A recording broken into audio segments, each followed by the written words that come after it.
You are about to receive Buddhist teachings that will quiet your mind and carry you into deep sleep. Not eventually. Tonight. The Buddha taught that a mind trained in loving kindness sleeps in comfort, wakes in comfort, and dreams no evil dreams. That teaching is over 2,500 years old. It still works.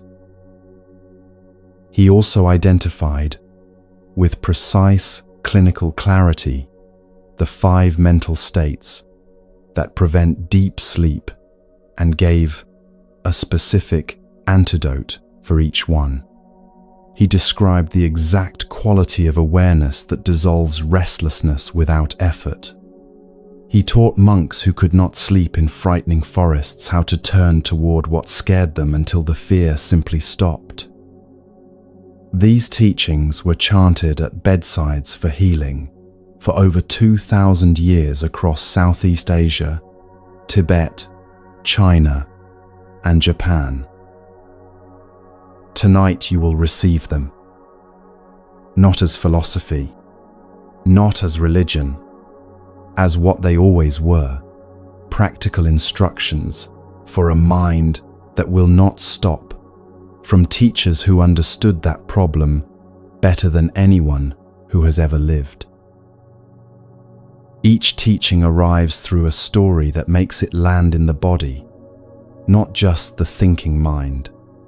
A mountain in a storm, a monk alone in a dark forest, a woman who spent her whole life sitting directly above an inexhaustible treasure.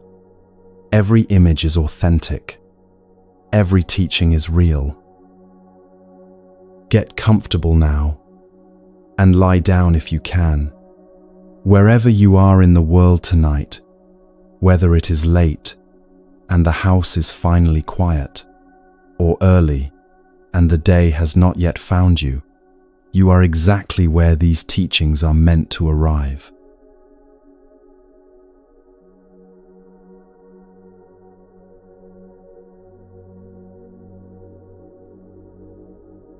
The lightning comes first, then the sound, a crack so deep it seems to split the valley in two.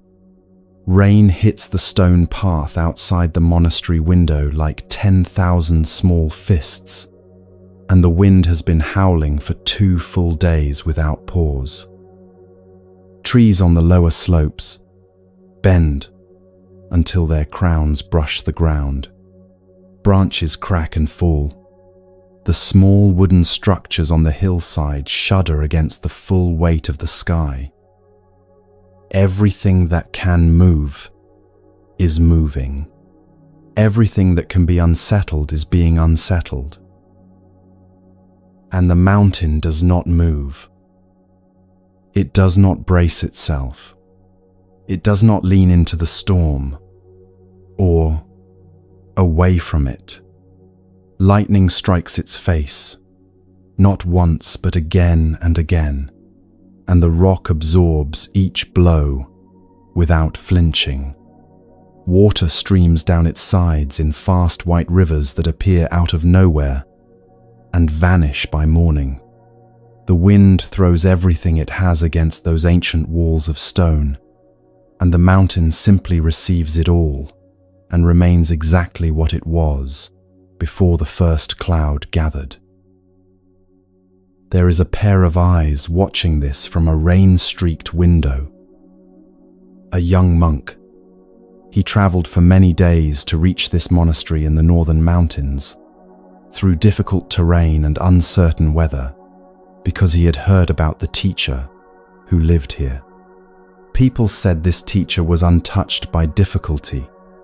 That criticism did not move him. That praise did not inflate him. That even physical pain seemed to pass through him without leaving the residue it leaves in most people. The young monk wanted to know how. He had tried many things. Nothing had worked. When he arrived and bowed before the teacher and asked to be shown the path to inner peace, He expected detailed instruction. Instead, the teacher pointed through the window at the mountain across the valley and said, "Watch it during the next storm. Do not meditate. Do not practice any technique. Just watch." The storm arrived the next morning, and the monk took his place at the window. He had come because he was exhausted by his own reactivity. A sharp word from another monk could ruin his concentration for an entire day. Unexpected noise pulled him immediately out of whatever stillness he had managed to build.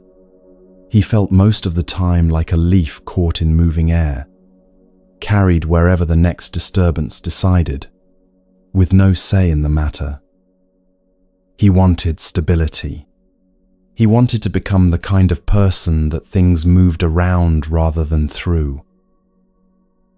The mountain was showing him something he could not quite name, because the mountain was not stable in the way he had imagined stability. He had assumed stability meant being closed off, building walls thick enough that nothing could penetrate. But the mountain had no walls. It was completely open to the storm. The rain fell on it without obstruction. The lightning found it without resistance. The wind moved across its entire face without anything blocking the contact. And still, none of it changed the mountain. Nothing that passed through it stayed. Nothing that struck it left a mark that altered what the mountain fundamentally was. The storm passed through. The mountain remained.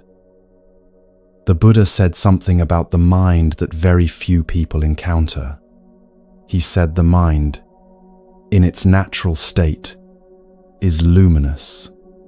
The word he used meant bright, clear, shining of itself, not because of good conditions, not because of pleasant experience, but as a quality intrinsic to awareness itself, the way a clean mirror reflects light, not because the light is kind to it, but because that is simply what a clean mirror does. He said that anger, fear, grief, and restlessness are visitors. They come to the mind. They move in, sometimes quietly, sometimes with considerable force. They stay for a while. They leave. But they are not the mind itself.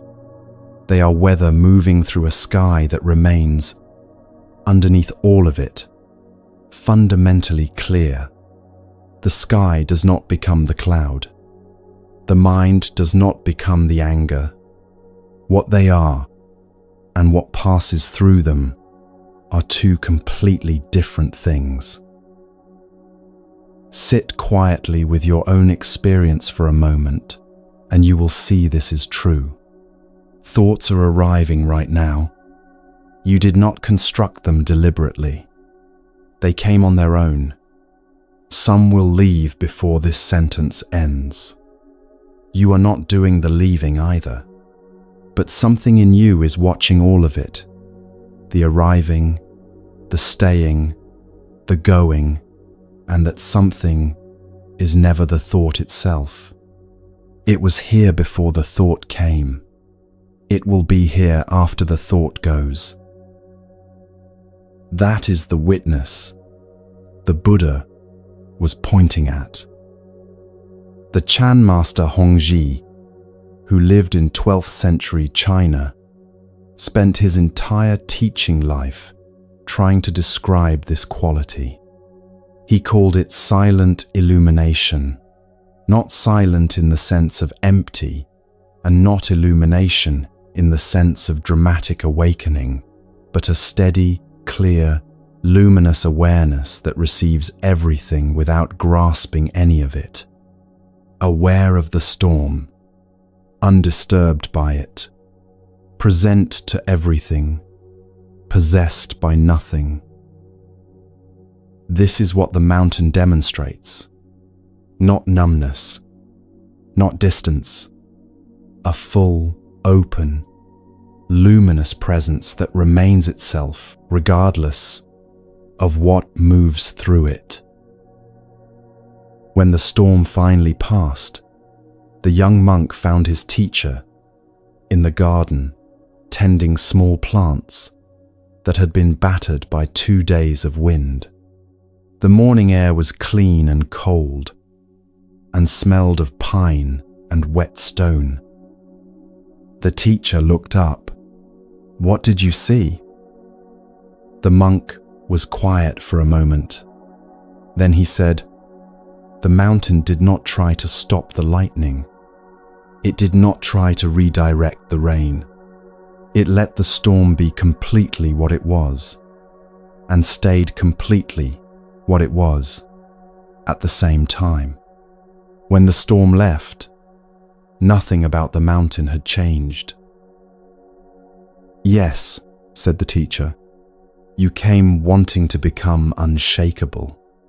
But the mountain is not unshakable because it mastered some technique. It is unshakable because it has never been confused about what it is. And in you, underneath the reactivity, underneath the exhaustion, underneath everything that today asked of you, there is something that works the same way." The monk stayed quiet. He felt something settle in him that had not settled in a long time. "Your fear tonight is real," the teacher said softly. "Your tiredness is real. Whatever is unresolved in you right now is real. But none of these things are what you are. They are weather. They will move. What watches them will still be here when the sky clears." This is the teaching that belongs to you tonight. There is something in you that has watched every difficult day you have ever lived through, every night that would not end, every fear that arrived uninvited at the worst possible hour. That something observed all of it without flinching. It was never broken by any of it. It is here right now, steady and clear, watching these words arrive and pass. The storm that visited this mountain lasted 2 days. Some storms in a human life last much longer. The teaching does not promise short storms. It says that what you are runs deeper than any storm that has ever moved through you. Let that be true right now. Not as an idea held in the mind, as something the body already knows. The mountain does not need to announce its stillness. It simply is what it is, through every season, through every storm the sky can produce. And as this night deepens, a quieter question begins to form, not about stillness, but about meaning. Because a life can be completely still inside and still feel empty. What makes that stillness worth something? What fills it with a sense that the day mattered, that the whole life has a direction worth following? The answer to that question has burned in a small lamp for 40 years, tended by one man who understood why it must never go out.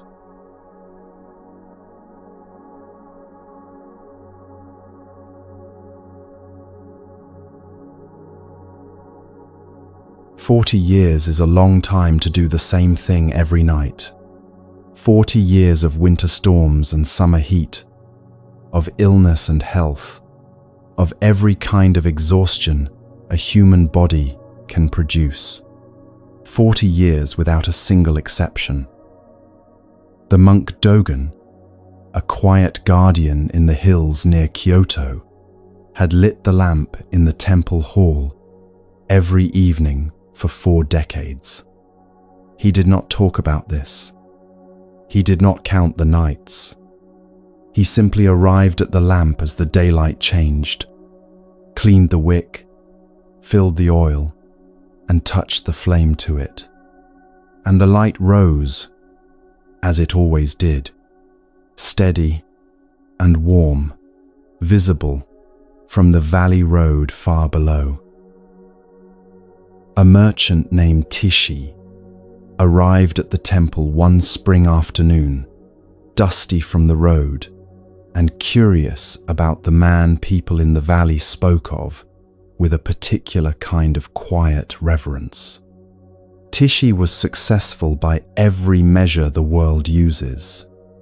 He traded in silk and tea between the major cities, and he had built his business through sharp attention and relentless work.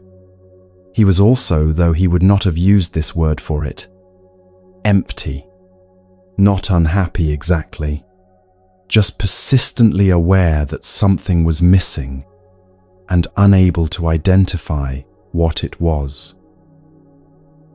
After a simple evening meal in the temple's small dining room, the two men sat together on a wooden veranda, watching darkness settle across the valley. Lights appeared below, one by one, then dozens, then hundreds, as families in the villages lit their evening fires and oil lamps. The valley filled slowly with small points of warmth against the dark. Tishi watched Dogen rise and light the temple lamp with the same unhurried care he had given it every night for 40 years. The flame caught and held, and its light spread across the veranda and out into the garden. "I want to ask you something," Tishi said. "You are clearly intelligent. You could have built a different kind of life. Why this? Why 40 years of the same lamp, the same path, the same small temple?" Dogen was quiet for a while, not because he did not have an answer, because the answer was something he had lived rather than thought, and putting it into words required care. "I do not experience this as a small life," he said, finally. "I experience it as the only life I have found where I go to sleep, knowing what the day was for." Tishi looked at the lamp, then at the lights in the valley below. "When I light this lamp," Dogen continued, "I am not doing it for myself. I am doing it for whoever is on that road tonight and needs to know there is a place up here.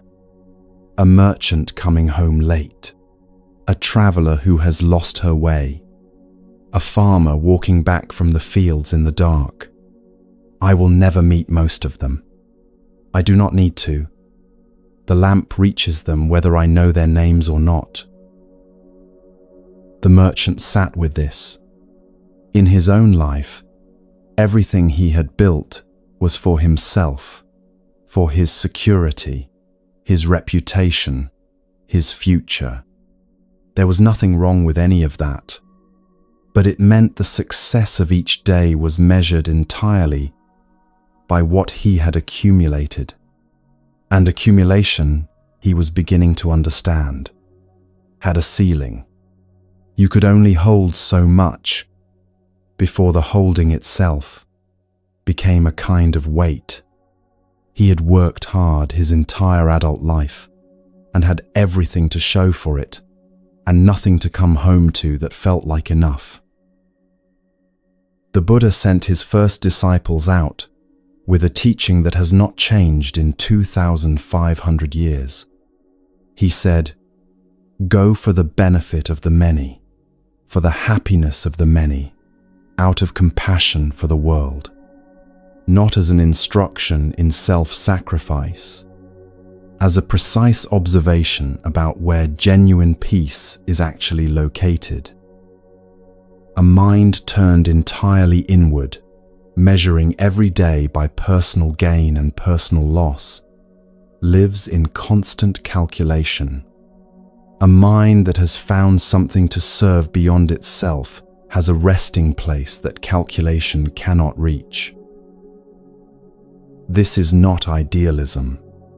It is a description of how the mind actually works. When the purpose of your day is bigger than the day itself, the small irritations that would otherwise consume your thoughts lose their power. The unkind word from a colleague becomes less significant. The plan that failed becomes less catastrophic. Not because these things do not matter, but because they are held inside something larger that does not depend on any single day going well. Dogen slept well. This was not incidental.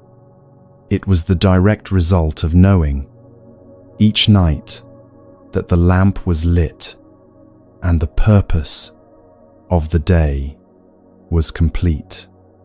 There was nothing left to rehearse. Nothing left to wonder whether he should have done differently. The act was complete. The lamp was burning. The rest belonged to the night. Tishi left the following morning and walked slowly down the mountain path toward the main road. At the bottom, he turned and looked back at the temple. He could no longer see the lamp from here, but he knew it was there. He thought about his own days, the transactions completed, the distances covered, the goods moved from one city to another, all of it purposeful, none of it pointing anywhere beyond itself. He had built a life that worked and did not feed him. That too is something the Buddha named directly. He taught that there is a happiness that comes from receiving, from acquiring what you want, from having things go the way you planned. And there is a deeper happiness that comes from giving, from contributing, something that continues to exist after you have turned away from it. The first kind of happiness is real. The second kind is different in nature. It does not depend on outcomes. It does not reverse when circumstances change. It rests on the act itself, which is already complete and cannot be undone. The act of giving without needing return is the only transaction the mind does not revisit at the end of the day. Consider what the day just past asked of you. Consider what you gave to it, not what you achieved, but what you offered. A moment of patience, an act of care that no one noticed, a word that helped and was not acknowledged, a decision to respond gently when you did not feel gentle. These things are not lost. They are the lamp already lit, already burning, already reaching someone on a road you will never walk. The lamp burns for whoever needs it, and Dogen never chooses his travelers. He simply keeps the light going. But what happens when someone arrives not needing light, but carrying anger, standing directly in front of you, insisting you take something you never agreed to hold? There is a teaching for exactly that moment, and it begins in a crowded marketplace, with a monk who understood something about ownership that most people spend their whole lives missing.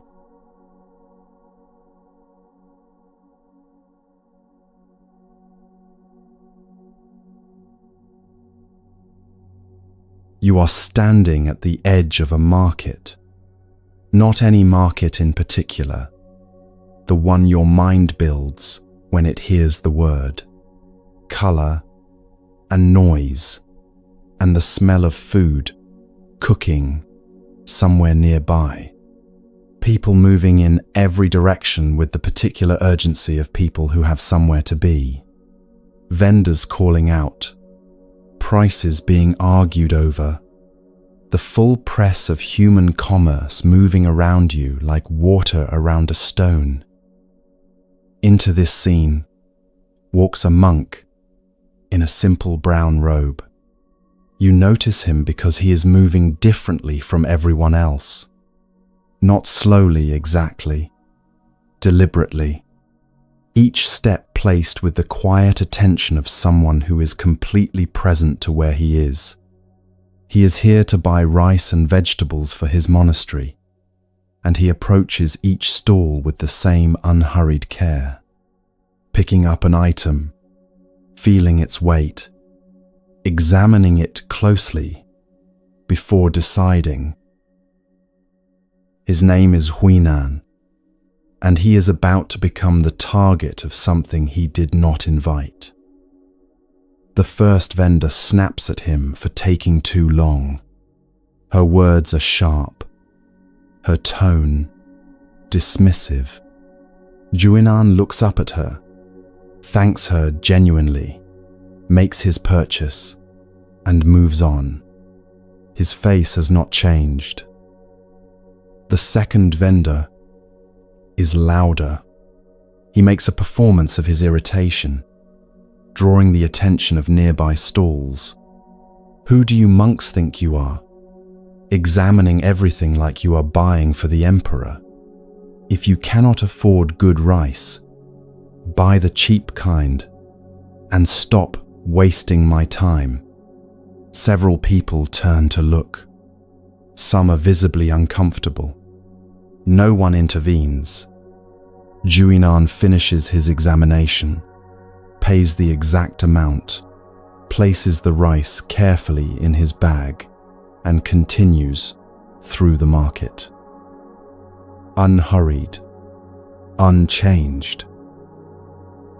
Then a wealthy merchant named Sangwai, who has been watching this unfold with growing contempt, strides forward.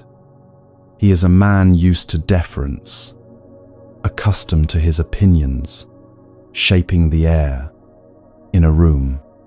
He plants himself in front of Huinan and delivers his verdict loudly enough for the surrounding stalls to hear.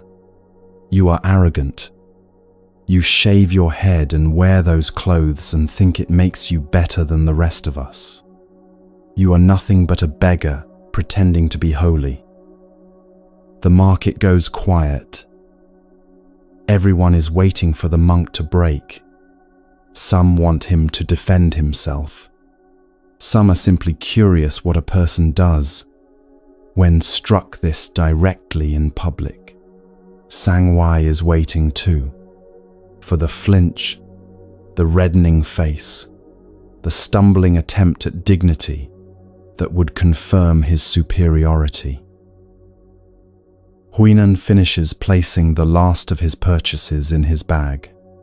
Then he straightens, turns to face Sangwai, and meets his eyes with an expression that contains no anger and no performance of calm, just clarity. Thank you for sharing your thoughts, he says. I hope the rest of your day brings you genuine happiness. Sangwai stares at him. He has launched everything he had, and it landed nowhere. That is all you have to say? His voice carries frustration now, something close to bewilderment. You are not angry? You are not going to defend yourself? Huinan tilts his head slightly, genuinely curious, not theatrical. What would I defend myself against? You have offered me something. I have chosen not to take it. Tell me, if you bring a gift to someone and they do not accept it, who does the gift belong to? Sangwai answers without thinking, to the person who brought it. Yes, says Huinan quietly. Your anger and your judgment are yours. I did not take them from you. They remain exactly where they came from. He bows slightly, picks up his bag, and walks back through the market at the same pace he arrived. Sangwai stands alone in the silence he created, holding something he suddenly cannot put down. This exchange is not a story about a particularly disciplined monk. It is an illustration of a specific teaching the Buddha gave, recorded in the connected discourses of the Pali Canon, in response to a Brahmin who came to him with hostility and insults. The Buddha listened to everything the man said without interruption. Then he asked, "When you prepare a feast for guests, and the guests do not eat, who does the food belong to?" The Brahmin answered, "To the host, I suppose." The Buddha said, "In the same way, I do not accept what you have brought. It remains with you." What makes this teaching remarkable is its precision. It is not asking you to pretend that hostility does not sting. It is not suggesting you achieve some elevated state where words slide off you like water. It is pointing at something structural, something about how psychological harm actually works. Harm of this kind requires two participants: the person who offers it and the person who accepts it. Remove the second participant and the transaction cannot complete. The anger exists, the judgment exists, but it remains with the person carrying it. It does not transfer unless you reach out and take it. Most of us have been reaching out and taking things our whole lives without realizing we had a choice. Someone speaks harshly to you at the end of a long day, and you carry that harshness home. It sits with you through dinner. It follows you into the evening. You replay the moment in bed, adjusting it, responding differently in your mind, feeling the sting of it again with each pass. By midnight, you have carried it for 8 hours. The person who offered it has almost certainly forgotten it. This is precisely what the Buddha identified as the fourth of the 5 mental states that most reliably prevent sleep. Not the original upset. That is understandable and human. The restlessness that follows from continuing to hold it long after the moment has ended. The mind that cannot settle because it is still replaying something that is already over, still trying to resolve in thought what cannot be resolved in thought, still gripping something that was never required to be gripped. The teaching does not ask you to feel differently about what happened. It asks a simpler question: is this yours to carry? If someone handed you a coat that did not belong to you and walked away, you would not take it home. You would set it down, not out of indifference, because it was never yours. The anger someone directed at you today, the judgment delivered with confidence by someone who does not know your life, these were offered in your direction, but they were never actually about you. They were about the person carrying them. They belong to whatever is unresolved in that person's own interior. You were simply the nearest available surface. Sangwai walked home that evening, still holding what he brought to the market. Juinan walked home, carrying only rice and vegetables. Tonight, before sleep comes, it is worth asking what you are still carrying from the day. not to analyze it or argue with it, just to notice whether it was ever actually yours, whether you picked it up because it required holding, or simply because it was handed to you and you did not think to set it down. You can set it down now, not by resolving it, by recognizing it was never yours to resolve. Juinan walked out of that market, carrying only what he arrived with. But there is a harder situation than the anger of a stranger, and that is the criticism of someone who knows your name, who points at you specifically, who delivers a judgment about who you are, with the confidence of someone who believes they are right. A young monk once heard exactly that, at a well, from people who did not know. He could hear them. What he did with it next is the teaching.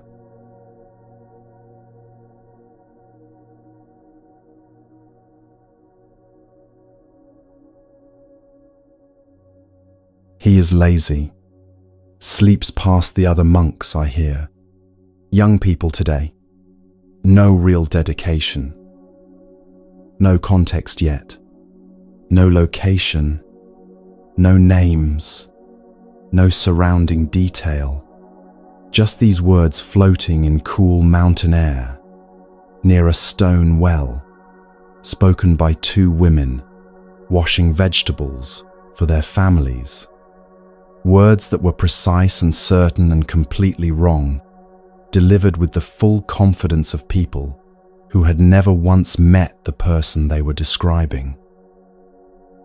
A young monk named Joshua heard every syllable. He was walking his morning rounds through the village, carrying a wooden bowl for the monastery's daily alms collection, when their voices reached him across the quiet street. He did not announce himself. He did not correct them. He kept walking, head down, and listened to the rest. What they said was not simply unkind. It was a fully constructed portrait of a person who did not exist. The lazy monk who had joined the monastery to avoid real work. The young man without true spiritual commitment. The pretender in robes. Every detail was wrong. Joshua rose before dawn each day, earlier than anyone else in the community. He sat longer, worked harder in the gardens, studied later into the night. He had given up a comfortable life with his family to pursue this path with complete sincerity. Not one word of what those women said had any contact with reality. And yet by the time he completed his rounds and returned to the monastery, he was ruined for the morning. Not by what they said, by what he did with it afterward. Because Joshua did something that most people do so automatically, they do not notice it happening. He picked up their arrows and turned them on himself. He took their false portrait and held it up against his own reflection and began, without realizing it, to examine whether it fit. He revisited his own behavior, looking for evidence. He constructed elaborate defenses in his mind that he delivered to an audience who were not present. He felt his face flush with anger, and then shame, and then a helpless indignation that had nowhere to go. By the time he reached his teacher's garden, he had been stabbing himself with those women's words for 2 hours. The teacher Yunmen was trimming a small pine tree when Joshua arrived. He looked up once, read the young monk's face without comment, and gestured for him to sit. Joshua told the story, all of it, The specific words, the confident tone of the speakers, the complete falseness of everything they said, the anger he could not release, the shame he could not justify, the strange helplessness of being accurately described as someone he had never been. His voice tightened as he spoke. The morning's wound was still fully open. Yunmen listened until the silence after the last word settled. Then he set down his small trimming tool and asked a question that seemed to come from a different conversation entirely. When you practice archery and your arrow misses the target, what do you do? Joshua blinked. I check my aim and try again. And if another archer shoots at the same target and also misses, does their miss affect your next shot? No, their arrow has nothing to do with mine. Yunmen nodded once. Those women drew a target in the air and shot their arrows at it. Their target was a person they invented, a lazy monk, a young man without commitment. This person does not exist. Their arrows flew through empty air and fell to the ground. They never reached you. He paused and looked directly at Joshua. But you were watching, and you caught those arrows mid-flight.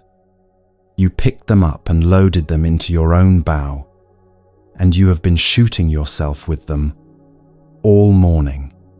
The women caused you no harm. You have been doing that entirely yourself.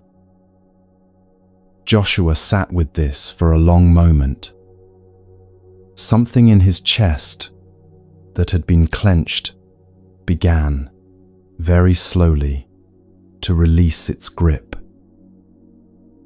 The Buddha taught this directly in a discourse that has remained in the Pali Canon unchanged for 25 centuries. He described two arrows. The first arrives from outside, an unpleasant experience, a painful sensation, a harsh word from someone in a market or beside a well. This arrow lands. It hurts. This is not optional. The first arrow is simply part of being a person moving through a world that contains other people with their own unresolved interior storms. The second arrow is different. The second arrow is what an untrained mind fires at itself in response to the first. The hours of replaying the conversation, the internal argument with someone who is not present, the search through your own history for evidence that perhaps they were right, the shame that follows the anger, the exhaustion that follows the shame. The first arrow caused pain. The second arrow causes suffering. And the second arrow is always, in every case, self-inflicted. This is not a teaching about emotional suppression. The Buddha was precise about this. He did not say the first arrow does not hurt. He said a trained mind feels the first arrow and does not add the second. The pain is acknowledged. The experience is real. And then the mind does not compound it, does not build a structure of suffering on top of a moment that has already passed. Most of the weight people carry into their nights is not the first arrow. The first arrow lands, and its moment is over quickly. What fills the hours between dinner and sleep, what turns in the mind while the body is trying to rest, is almost entirely second arrows. Constructed suffering, suffering happening right now, in this present moment, about something that ended hours or days or years ago. Here is what is worth sitting with tonight. Not what happened today that hurt you, but how many times you have reshot that arrow at yourself since the moment it first arrived. You do not have to answer this by resolving anything. You do not have to arrive at forgiveness or understanding or any particular feeling. The teaching simply asks you to notice the distinction. The first arrow was real and it landed.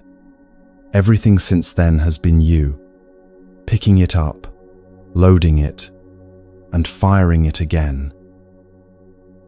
One arrow is enough. You do not have to carry the second one into sleep.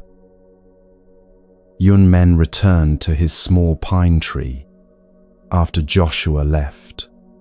He trimmed one more branch and then stood quietly, looking at what remained. A tree shaped not by force, but by the steady, patient removal of what did not belong. Which is exactly what the next teaching is about. Not the dramatic wounds from other people's arrows, but the quieter ones, the ones that arrive so small and so slowly that most people do not notice them taking root until they have already grown into something that fills the whole garden.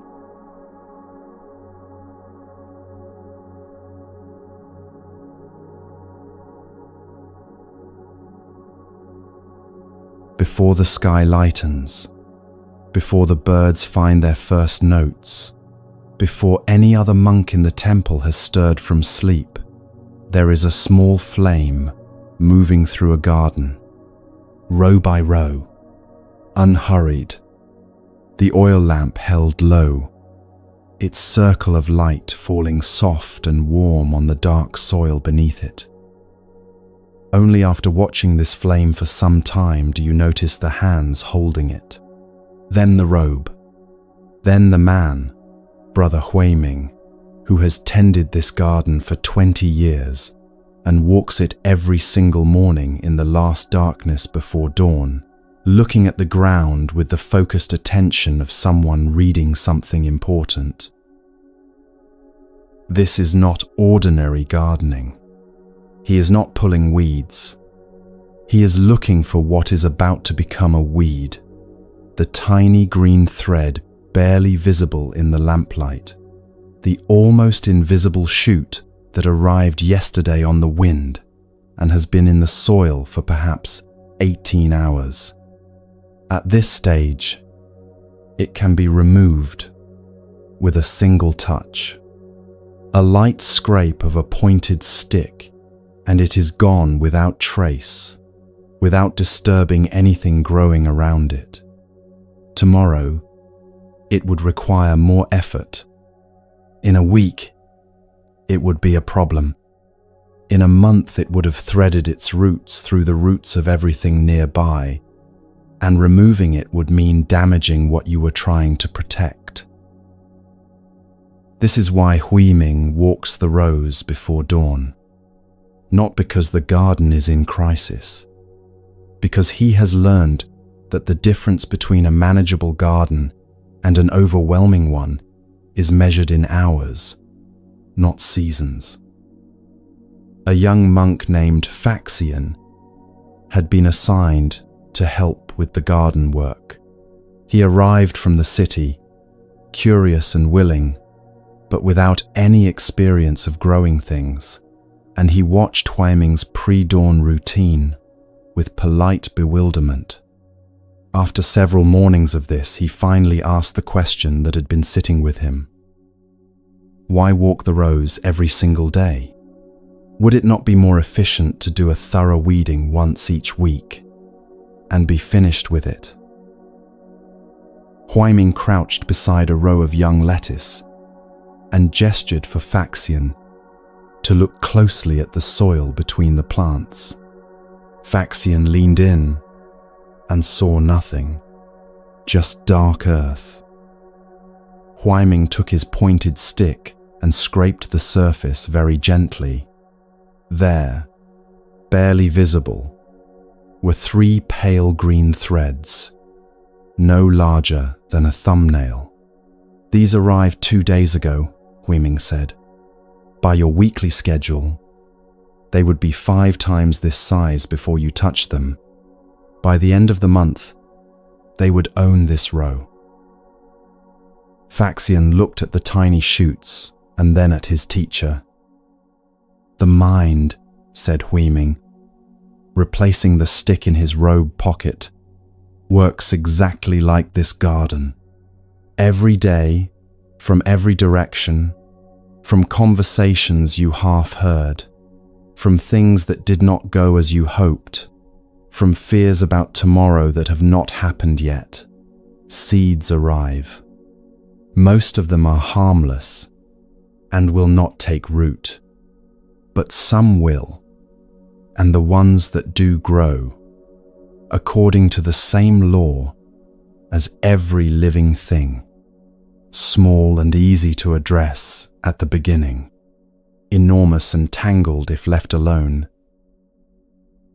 The Buddha taught this with the precision of someone who had spent years observing exactly how the mind generates its own suffering. He identified 5 specific methods for removing an unwanted thought, not as a ranked list to work through in order, but as 5 different tools for 5 different situations, the way a gardener carries different instruments for different tasks. The first is simply to redirect attention. When an unhelpful thought arrives, bring the mind to something wholesome instead, the breath, a quality of genuine care, the simple fact of being alive in this moment. This works when the thought is new and has not yet gathered momentum. Huiming does this every morning when he moves from one garden row to the next, leaving behind what he has already checked and giving his full attention to what is in front of him now. The second is to examine the thought's consequences clearly. A thought that seems to offer something, the satisfaction of resentment, the relief of worry that feels like preparation, becomes less appealing when you look honestly at where it leads. Replaying an argument does not resolve the argument. Rehearsing tomorrow's difficulties does not prevent them. Seeing this clearly often dissolves the thought's grip without any further effort. The third is deliberate non-attention, not suppression, not fighting, simply choosing not to engage. A thought that receives no water, no attention, no further thinking does not grow. It sits in the soil and eventually dries out. Huiming demonstrated this for Faxian one afternoon by pointing to a small weed he had deliberately left untouched for 4 days in a dry corner of the garden. It had not spread. It had simply sat there, its energy spent, going nowhere. The fourth is to slow the thought-forming process itself, to feel the moment when one anxious thought is about to generate another, to catch that movement before it completes, the way you might notice your hand reaching for something and choose to pause before taking it. This requires a quality of attention that develops with practice, but once it is present, it is extraordinarily effective. Most mental suffering is not one difficult thought, but a chain of them, each pulling the next into existence. Breaking the chain at the second or third link prevents everything that would have followed. The fifth, for the thought that persists through all of this, is a deliberate and temporary act of mental stillness, a brief, conscious stopping of the mental movement, the way you might clench a fist to stop a hand from trembling. The Buddha described this as a last resort, not a first response. Used occasionally, it works. Used as a habit, it exhausts the mind, which is why the first 4 methods matter. Later that afternoon, while working silently near the garden gate, Faxian heard 2 visiting monks speaking critically about the head teacher. Their words were not kind. Immediately, something in Faxian's mind began to form a response, a small shoot of agreement, of doubt about the teacher he had respected, of comparison between this monastery and others. He noticed it. He noticed it while it was still small enough to remove with a single touch. He did not argue with it or judge himself for having it. He simply chose not to water it with further thought and returned his attention to the physical work of his hands. The shoot sat in the soil for a moment and then, without nourishment, went nowhere. That evening, Huaiming watched his student work and said nothing. He could see that something had shifted. A person who has learned to catch a thought while it is small carries themselves differently, less burdened, more present, as though the weight of every unconsidered thing they used to carry has been quietly set down. For over 2,000 years in Theravada communities across Southeast Asia, practitioners have gathered before sleep to recite protective chants specifically designed to do for the community what Huaiming did alone each morning, to clear the mental ground before rest, to prevent the seeds of disturbance from taking hold in the night. The form is different. The understanding is identical. What you allow to settle in the mind before sleep is what the mind will grow while you are not watching. Tonight, whatever arrived uninvited in the last 24 hours, the stray criticism, the worry about something unresolved, the small doubt that attached itself to an ordinary moment, can be seen for what it is. A seed, still small, still easy. You do not have to uproot it with force. You simply do not have to water it tonight. Huaiming walks his rose to find what is growing before it takes hold. But this raises a question he never addressed with Faxian, not about what grows in the garden, but about who is walking the rose. Something in you has been watching every thought arrive and depart for your entire life. You have never once had to remind it to pay attention. What is that watching? And what happens when you turn toward it instead of toward what it is watching?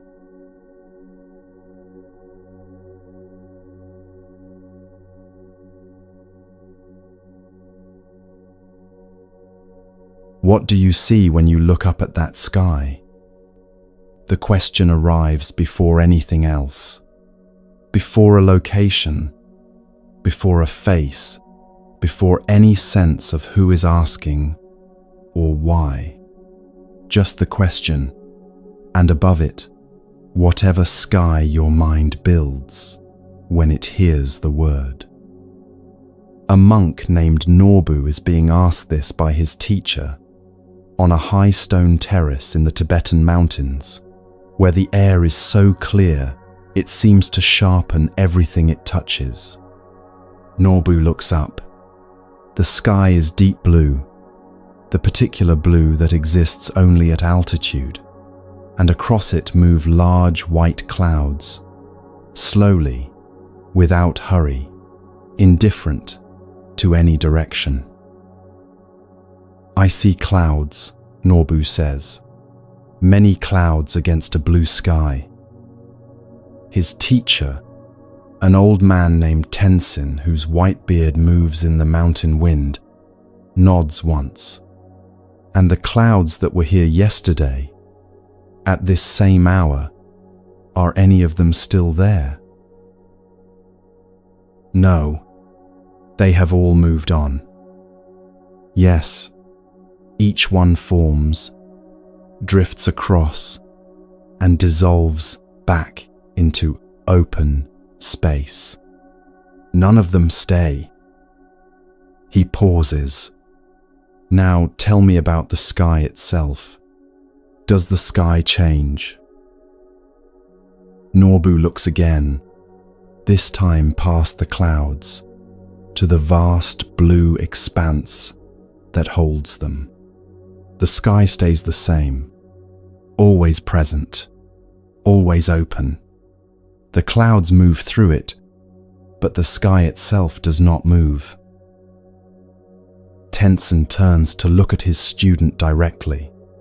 When you sit in meditation, what do you notice in your mind?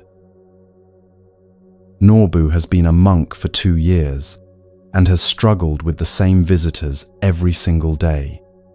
Memories of his life before the monastery, the prosperity he once had, the betrayal that ended it, the grief that followed him up the mountain, and alongside the memories, a restlessness that makes genuine stillness feel permanently out of reach.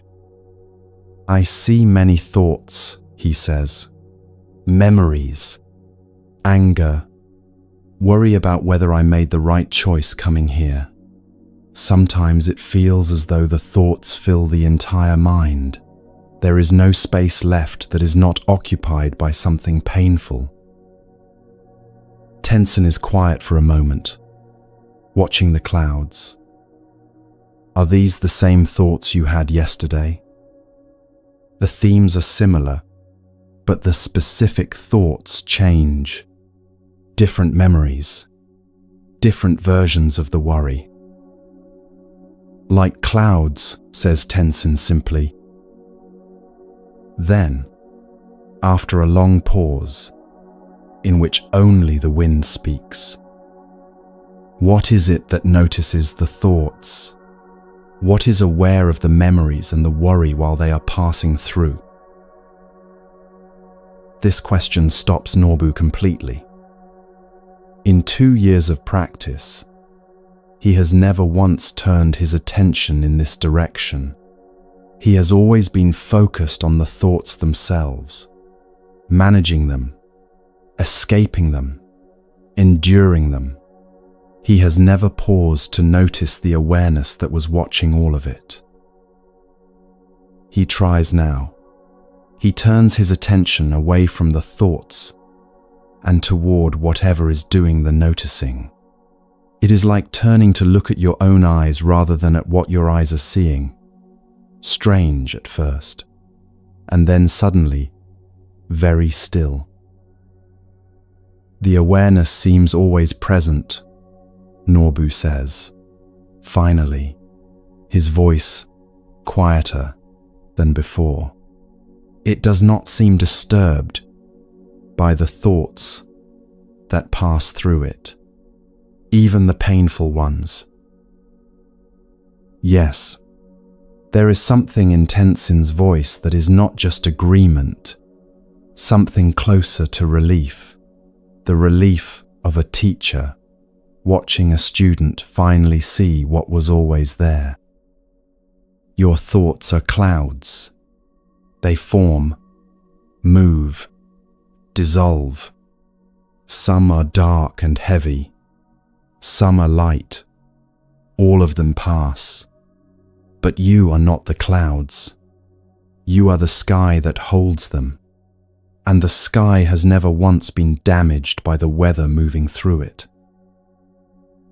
This teaching does not ask you to believe anything. It asks you to look.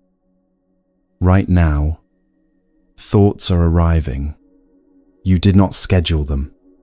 Some are about today. Some are about things nowhere near today. But something in you is registering all of it. The arriving, the content, the departing. That something is not itself a thought. It was present before the last thought arrived, and it will be present after the next one leaves. It has been present through every experience of your entire life, and not one of those experiences has changed what it fundamentally is. The Buddha approached this same recognition when he invited his monks to examine every element of human experience: the body, sensation, perception, thought, and consciousness itself, and honestly ask of each one, "Is this me? Is this what I am?" And in each case, the answer was the same. These are things you have, things that arise and pass within experience. They are not the one who is experiencing. A thought arises, it passes, and it is not you, any more than a cloud passing overhead is the sky. The ancient Buddhist philosophical tradition that examined the mind in precise detail described a state called the life continuum, the baseline resting condition of consciousness that underlies every experience, including dreamless sleep. In deep, dreamless sleep, the mind returns to this ground, not to blankness, to its own natural resting state, clear, stable, undisturbed.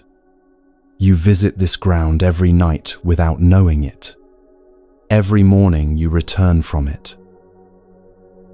The Tibetan teachers called this same ground the clear light, not dramatic or blinding, but the quiet, steady luminosity of a mind that has stopped being disturbed by its own contents.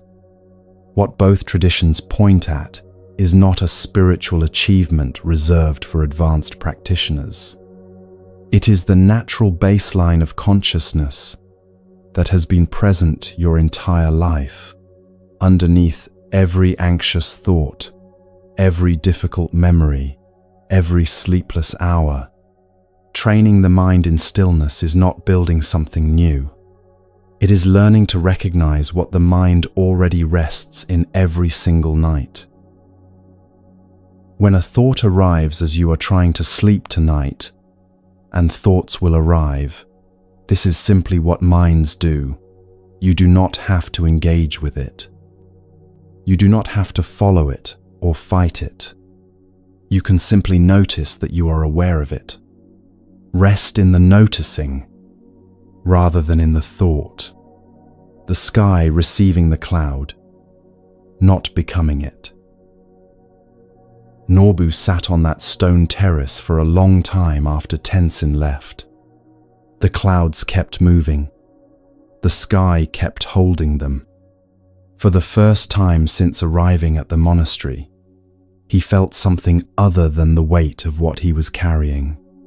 He felt the space in which the weight was being carried. Vast, quiet, entirely untroubled by anything that had passed through it. The sky does not shrink from clouds, even the ones that carry storms. The question the next teaching asks is what to do when those clouds are not thoughts at all, when they arrive not as ideas, but as something felt in the chest, the throat, the stomach, with a weight that thoughts alone do not carry. When the cloud has a name, and its name is fear.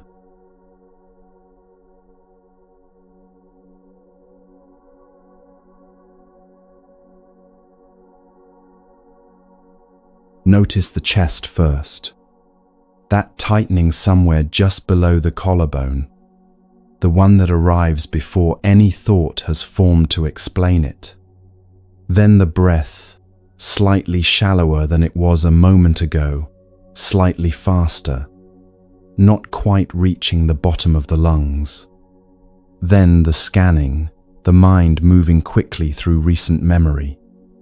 checking exits, running its quiet audit of everything that could go wrong, building a case for danger, even when nothing specific can be named. This is fear, not the dramatic kind that announces itself with obvious cause. The quiet kind, the kind that lives in the body before it reaches the mind, that tightens the jaw during ordinary conversations, wakes a person at 3 a.m. with a general unease that cannot be traced to its source, and sits somewhere just behind the ordinary hours of the day, like a sound that never quite resolves. A young monk named Pema knew this feeling with great precision. He had come to a remote monastery carved into a cliff face in the Tibetan mountains specifically to deepen his practice. He was sincere in his commitment and worked harder than most.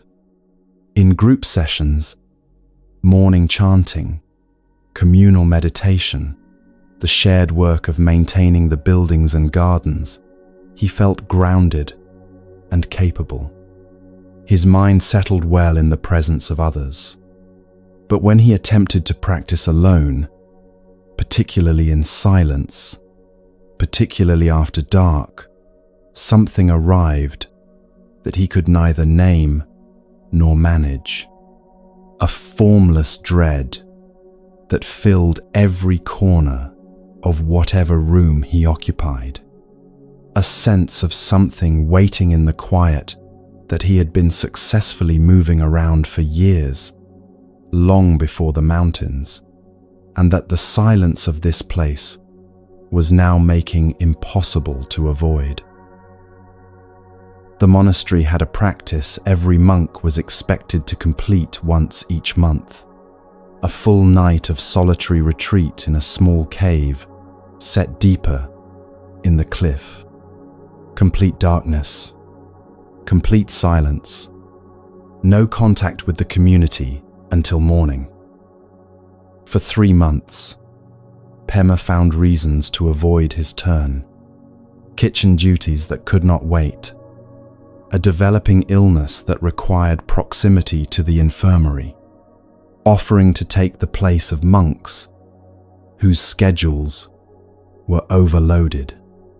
The careful, quiet evasions of someone who cannot yet admit, even to himself, what he is actually afraid of. His teacher, the Lama Thupten, observed all of this without comment for some time. He had guided many students through many different shapes of avoidance over the decades, and he had learned that confronting it head-on rarely helped. People tended to argue back or to feel ashamed in ways that added another layer of difficulty on top of the original one. What helped was something quieter, removing the belief that the avoided thing was as dangerous as the avoiding mind insisted it was. One morning he called Pema to his room, poured tea with the unhurried movements of a man who has nowhere more important to be, and asked one question. When you imagine being alone in the cave, what do you believe you will find there? Pema sat with this honestly. I do not think I will find anything specific, he said slowly. It is more that I am afraid of what I might find in myself. Something I have been moving around for a long time. Something about who I am, when there is no one else in the room, and nothing left to distract me from it. Thupten nodded as though this were the most reasonable thing he had heard all week. Good, he said. Then tonight you will go to the cave, but you will not go alone. Pema felt relief move through him before he understood what was being said. You will go with your fear, said Thupten. Instead of trying to leave it at the entrance, you will invite it inside. You will greet it the way you would greet a visitor who has traveled a great distance to find you, with acknowledgement, with genuine gratitude, and with the simple offer of a place to sit. And then you will remain there together for the night. Pema looked at his teacher without speaking. Fear arrives because it believes it is protecting you, Tupton continued. It learned this role a long time ago, in circumstances where the protection was genuinely needed, where staying alert and ready meant staying safe. It has carried out this work faithfully ever since, long past the moment when the original danger passed and the original circumstances changed beyond recognition. It does not need to be overcome.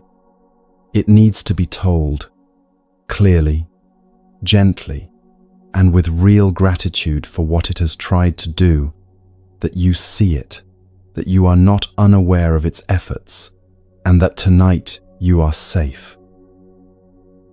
That night, Pema lit his small lamp, settled onto his cushion, and the darkness pressed in from every direction immediately.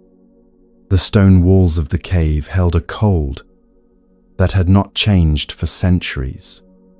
Within minutes, the familiar response arrived. The tightening in the chest, the shallowing of the breath, the mind moving quickly to find the door. And instead of fighting it, he spoke to it quietly.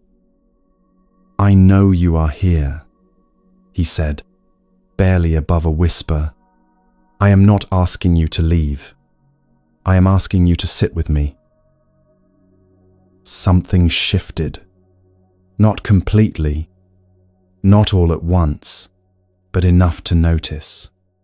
The fear did not disappear. Its quality changed, from a wall that blocked passage to something more like a presence that could simply be shared. As the hours deepened, Pema began to sense what lay underneath the fear, not by pushing through it, but because the fear, having been acknowledged without argument, gradually loosened its grip enough for him to feel what it had been covering. A deep loneliness, an old ache of feeling somehow separate from everyone, from everything, from whatever ground he had once stood on before his life changed. He allowed himself to feel this fully, without any attempt to resolve it. And in the center of that loneliness, something unexpected. A warmth, a quiet, steady presence that had been there the entire time, undiminished by the fear or the darkness or the years of careful avoidance. Not arriving from somewhere outside, simply what had always been underneath, patient, waiting, without impatience for him to become still enough to notice it. The Tibetan Buddhist tradition has a formal practice built on this precise discovery. It is called sleep yoga, one of the most carefully developed Buddhist teachings on what actually happens as consciousness passes into rest. Its practitioners train the mind to recognize, at the exact threshold between waking and sleep, the same quiet ground that Pema touched in that cave.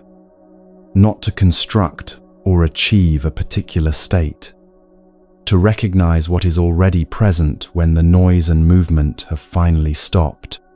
The practice exists because this ground, this quiet, undisturbed baseline of consciousness, is always there. It requires not effort, but recognition. And recognition is only possible for a mind that has learned, at least in small ways, to stop running. The Buddha named what lies behind this running precisely. He called it aversion, the reflexive, pulling away from difficult experience, the instinct to create distance between ourselves and whatever is uncomfortable or frightening.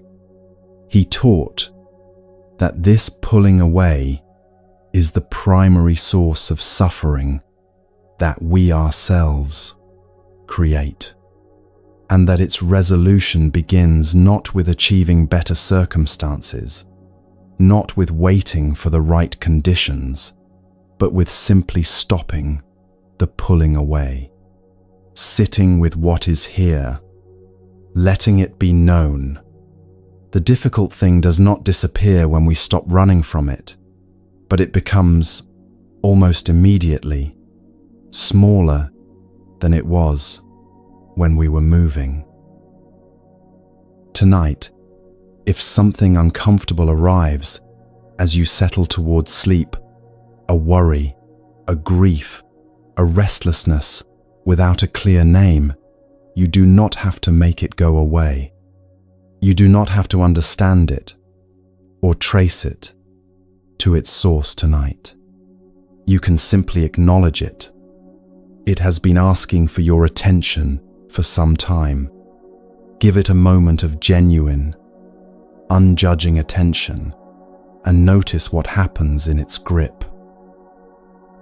Pema left the cave at dawn, having slept more deeply than he had in months. The fear did not vanish in a single night, but something between them had changed permanently. He had found that the thing he was most afraid of meeting in the silence was not a threat waiting to harm him. It was a door that had been standing open the entire time. What Pema found behind his fear was a tenderness he had not expected, a compassion not yet fully extended toward himself. The next teaching follows that tenderness directly to its source. A young woman who kept refusing the Buddha's presence for a reason that felt like wisdom, and discovered, in the moment she finally stopped refusing, that her reason itself had become the path.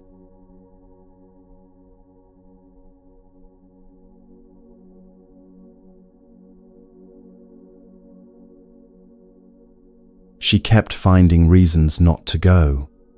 The other nuns walked the familiar garden path each morning without hesitation, settling into the teaching hall with the ease of people who have found what they came looking for. They emerged an hour later, visibly lighter, something in their eyes clearer, something in their shoulders less held. Day after day this happened, and day after day, a young nun named Nanda found somewhere else to be. A task that needed finishing, a duty that could not wait, the quiet, practiced evasions of someone who has become very skilled at not quite arriving at the thing she is avoiding. She was not neglecting her practice. She maintained every other obligation with genuine care: communal work, individual meditation, the daily rhythms of monastic life, carried out without complaint. What she avoided, with quiet consistency and considerable ingenuity, was any circumstance that would place her in direct sight of the Buddha himself.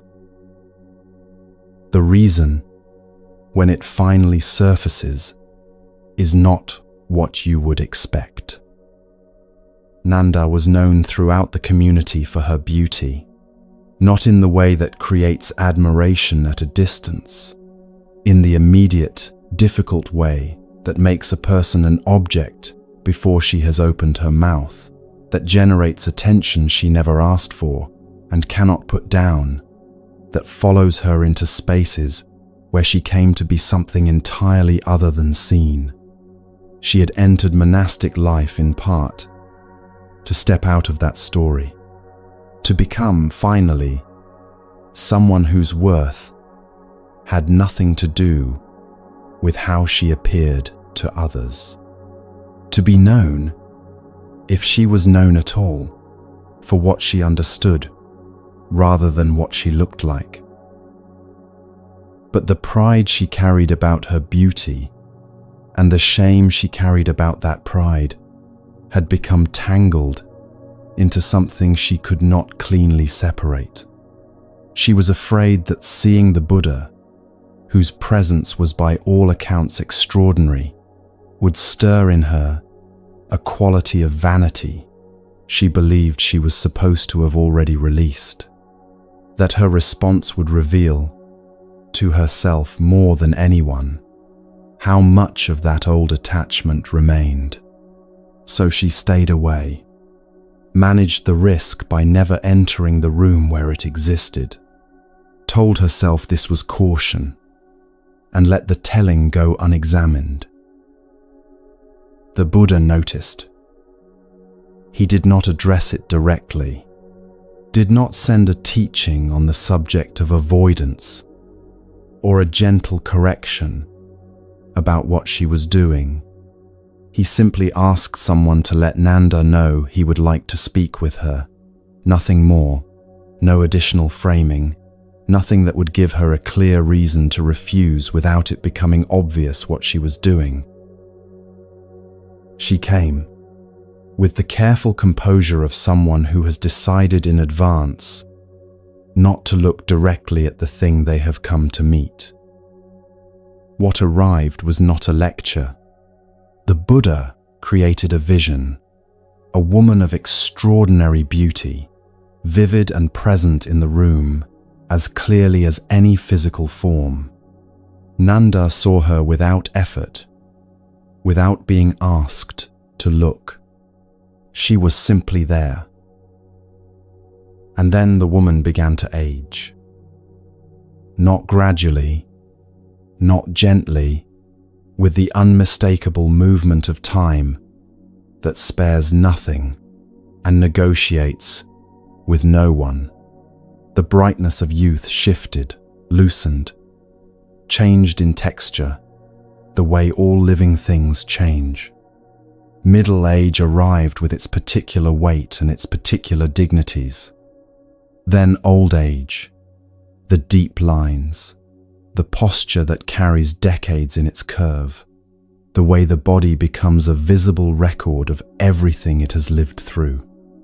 Then illness, then death, the full arc of a form moving through its entire life, from first radiance to final dissolution, compressed into a single uninterrupted seeing. Nanda watched all of it without looking away. Not because she was transfixed by horror, because something in what she was seeing was landing in her with the precision of something she had always known and never allowed herself to fully acknowledge. This is what beauty does. Not as punishment, not as proof of anything failing, as the simple, neutral movement of impermanence through every form that exists. Every form, without exception, including her own. And what she felt as she watched was not grief. It was something closer to recognition, the particular relief of discovering that what you have been carrying as a private shame turns out to be a universal condition. She was not uniquely burdened by her beauty, not uniquely far from liberation for having struggled with what it stirred in her. She was simply a person, in a body, watching what all bodies do, feeling what any honest person would feel upon seeing it clearly. What released in that moment was not only vanity, the shame released too, because both had been built on the same misunderstanding, that her appearance was something she was, rather than something she temporarily had. The pride said, "This is mine. and it makes me more. The shame said, this attention makes me less than what I am trying to become. Both were arguments about something already in the process of passing, never as fixed or defining as either argument required it to be. When she saw this clearly, both arguments lost their footing at the same moment. This is what the Buddha meant when he taught impermanence, not as a teaching about loss, but as a teaching that dissolves what we build around impermanent things that causes us suffering. Vanity is suffering. The shame of vanity is also suffering. Clear seeing ends both, simultaneously, through the same single act of looking, without flinching. The self-compassion that came to Nanda in that room was not soft or consoling in the ordinary sense. It arrived through precision, not comfort, not reassurance that she was fine as she was, that her fears were unfounded, but a clarity so complete that the structure of self-criticism simply lost its foundation. You cannot maintain a harsh judgment about something you have seen all the way through. The judgment requires a certain kind of not knowing in order to survive.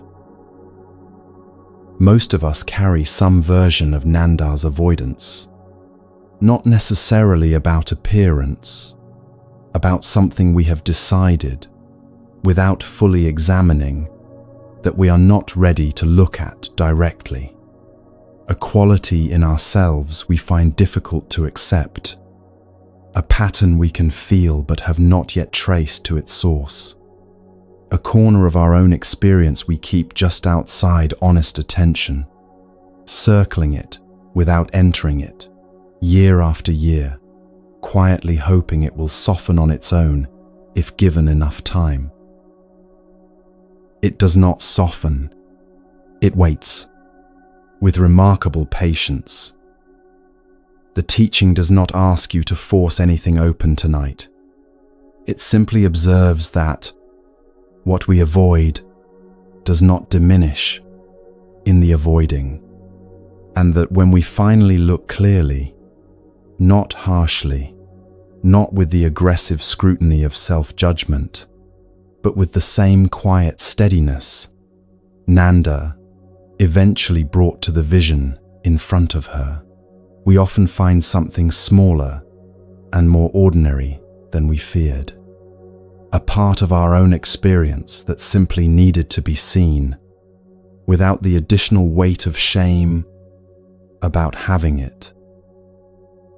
Nanda stopped running from her own reflection and found that the room she had avoided for weeks was exactly where everything she was carrying finally put itself down.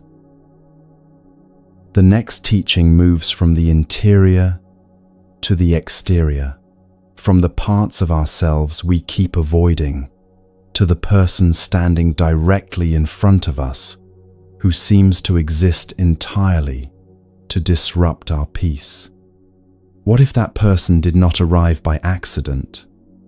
What if they appeared at precisely this moment in your life because your practice needed exactly what only they could offer?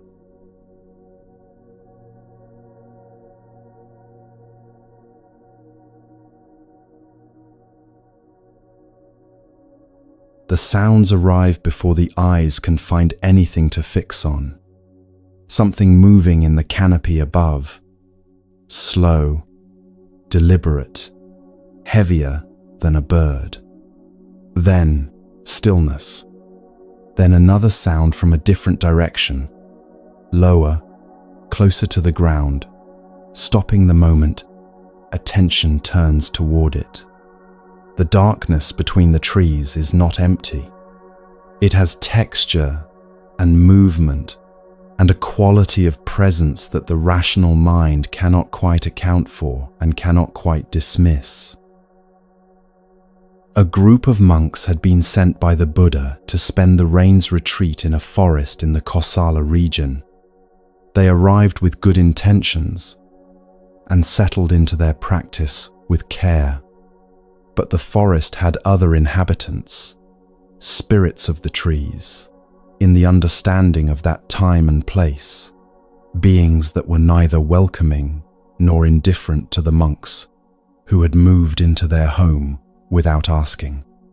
Strange sounds in the night, presences felt at the edge of sleep, visions that arrived at the threshold between waking and dreaming and left the monks shaken and unable to settle. After weeks of this, the monks returned to the Buddha. They could not practice in that forest. The fear was too consistent, too physical, too present in the body to allow the stillness that genuine meditation requires. They needed either permission to leave or something that would make staying possible. The Buddha gave them something to take back with them, not a technique for suppressing fear, not an argument for why the spirits were not real or the fear was unfounded.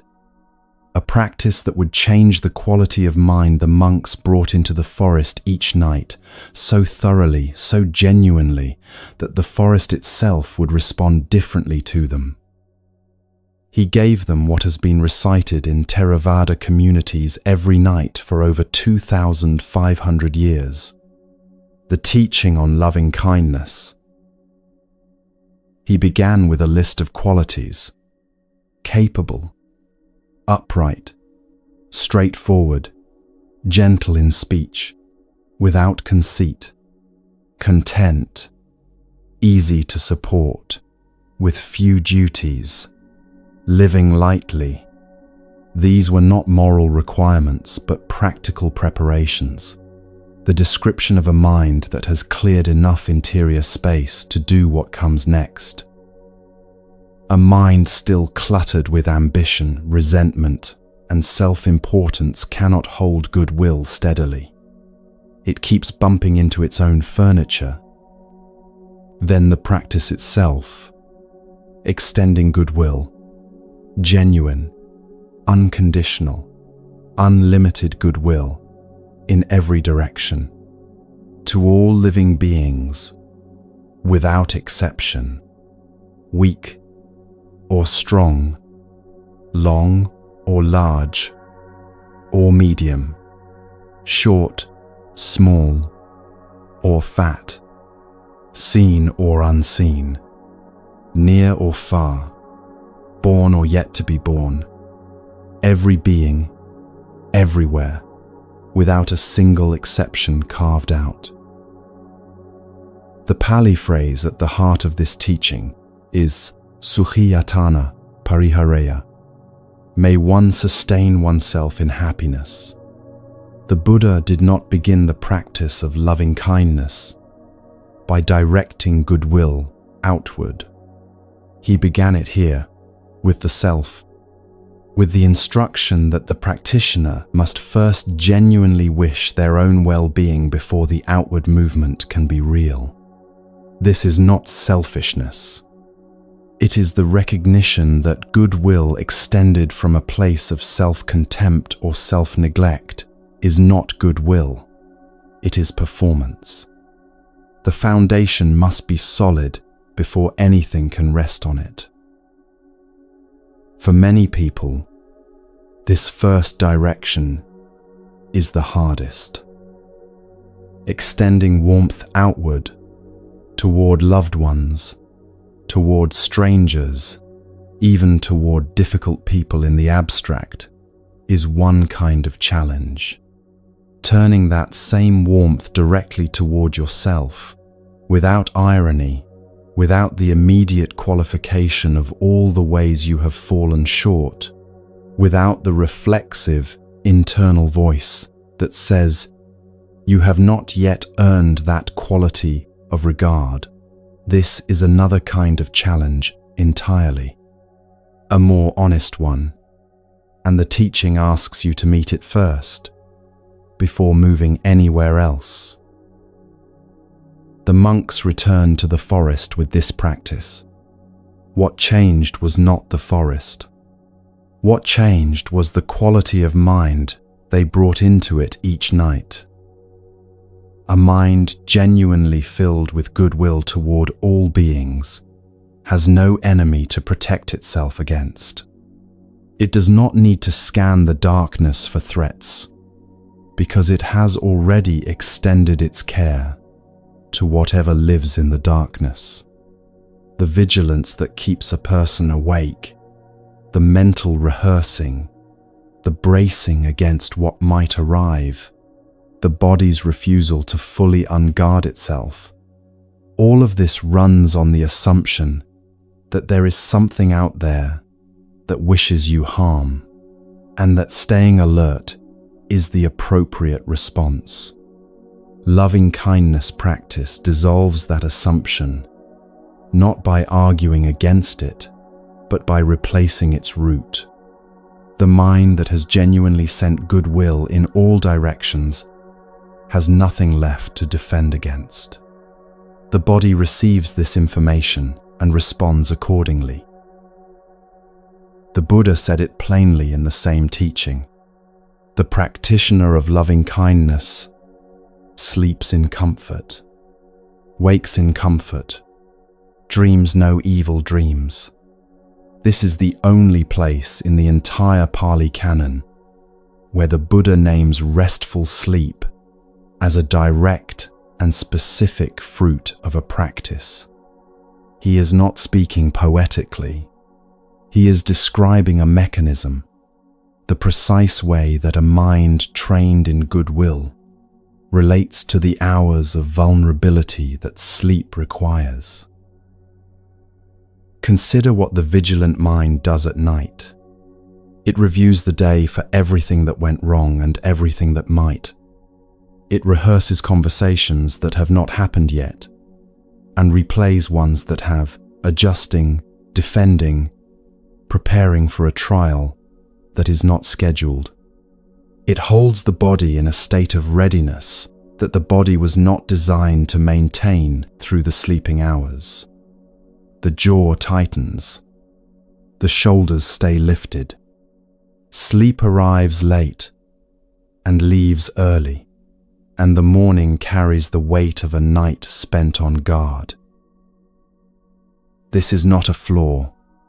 It is the mind doing what it believes is required of it. The loving kindness practice does not argue with the mind's logic. It changes the information the mind is working with. When genuine goodwill has been extended in all directions, including foundationally toward yourself, the mind's assessment shifts. There is nothing out there that has not already received your care. The guard can be stood down.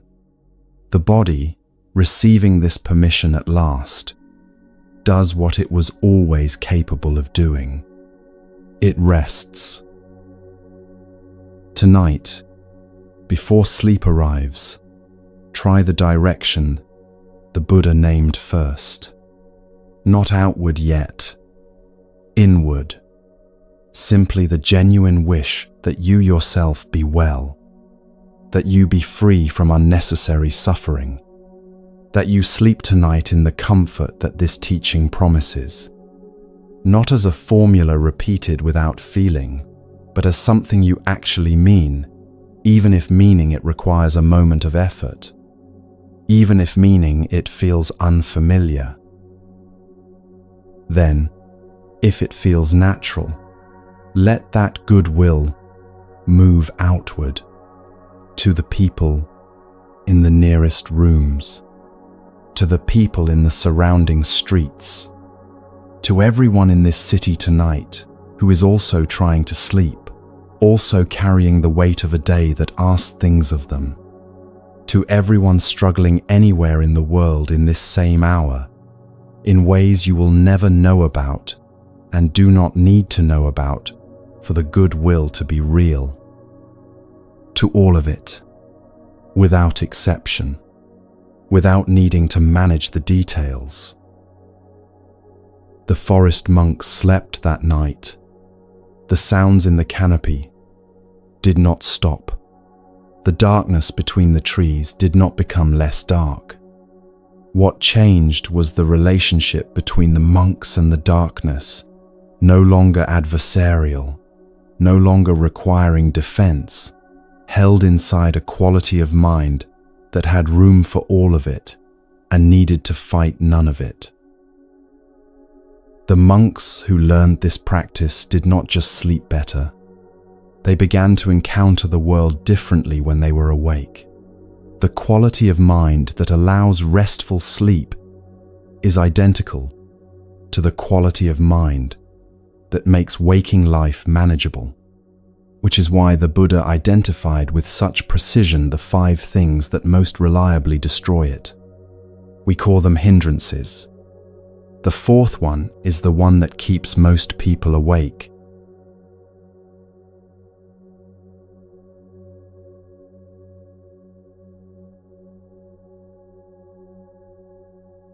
Imagine a bowl of clear water, still, clean, completely transparent. You can see straight through to the bottom, every grain of sand, every small stone resting on the floor of it, perfectly visible.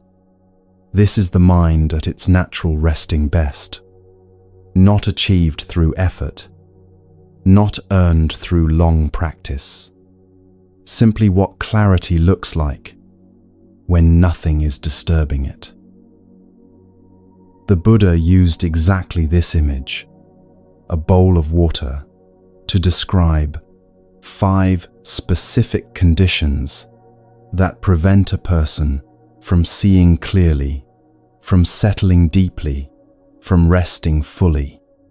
He was speaking to a king who had asked him to describe the fruits of a contemplative life, and what he offered was not abstract philosophy, but 5 precise images that a person could recognize immediately in their own experience.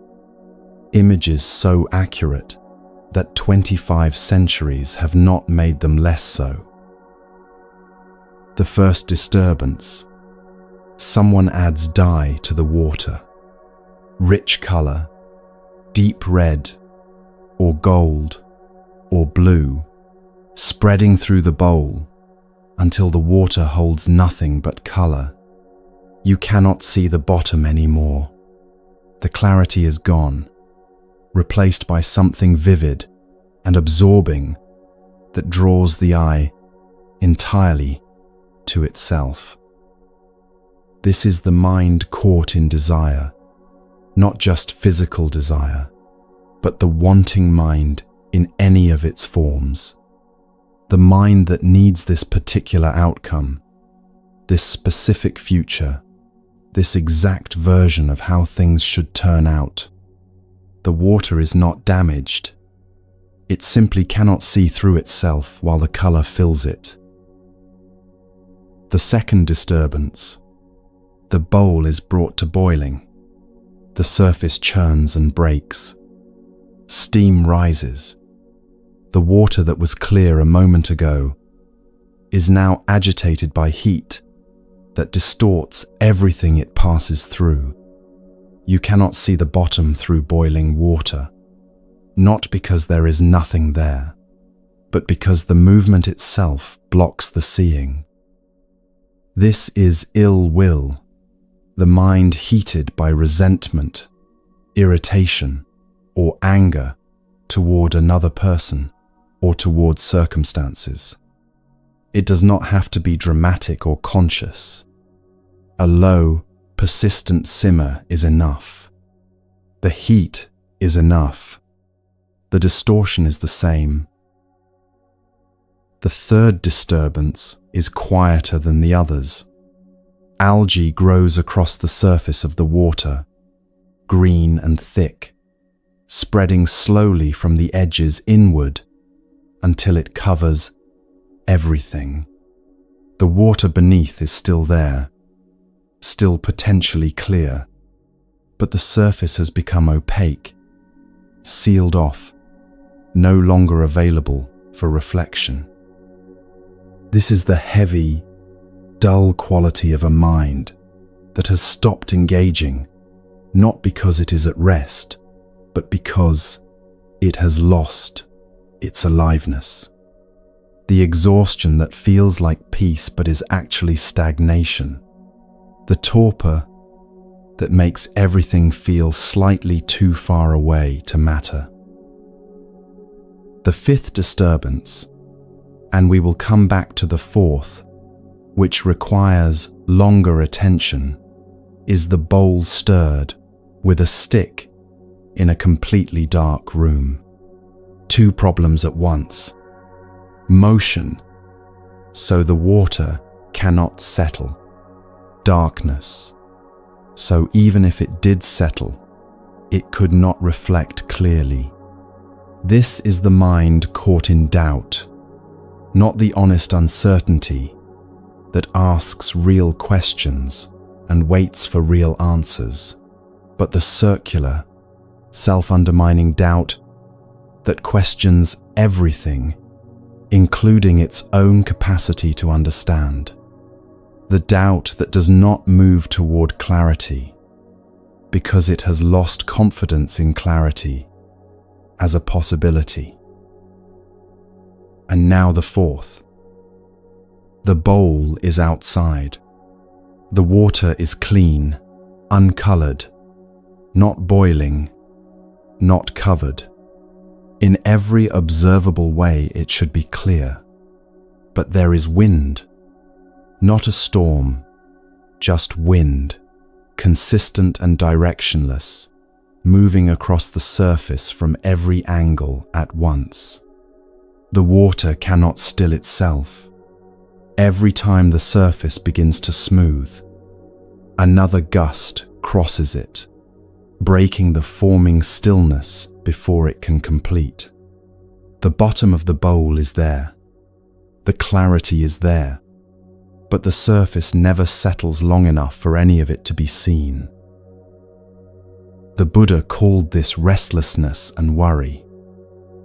If you have ever lain in bed with a mind that refuses to stop, not because anything specific is terribly wrong, not because you are angry or exhausted or deeply uncertain, but simply because the surface will not settle.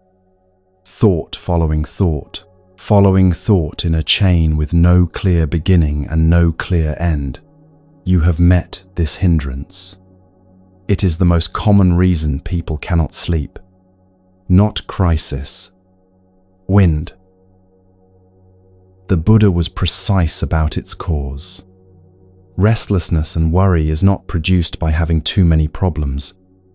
It is produced by a mind that has not been given a resting place. A mind with nowhere to settle will keep moving, not because it wants to, but because movement is what minds do when they have not been shown stillness as an alternative. The wind does not choose to disturb the water. It simply keeps moving because nothing has stopped it. Notice what this means for tonight. It means the restlessness you feel is not a sign of something wrong with you. It is not evidence of a mind that is uniquely difficult or damaged or too far from peace to reach it.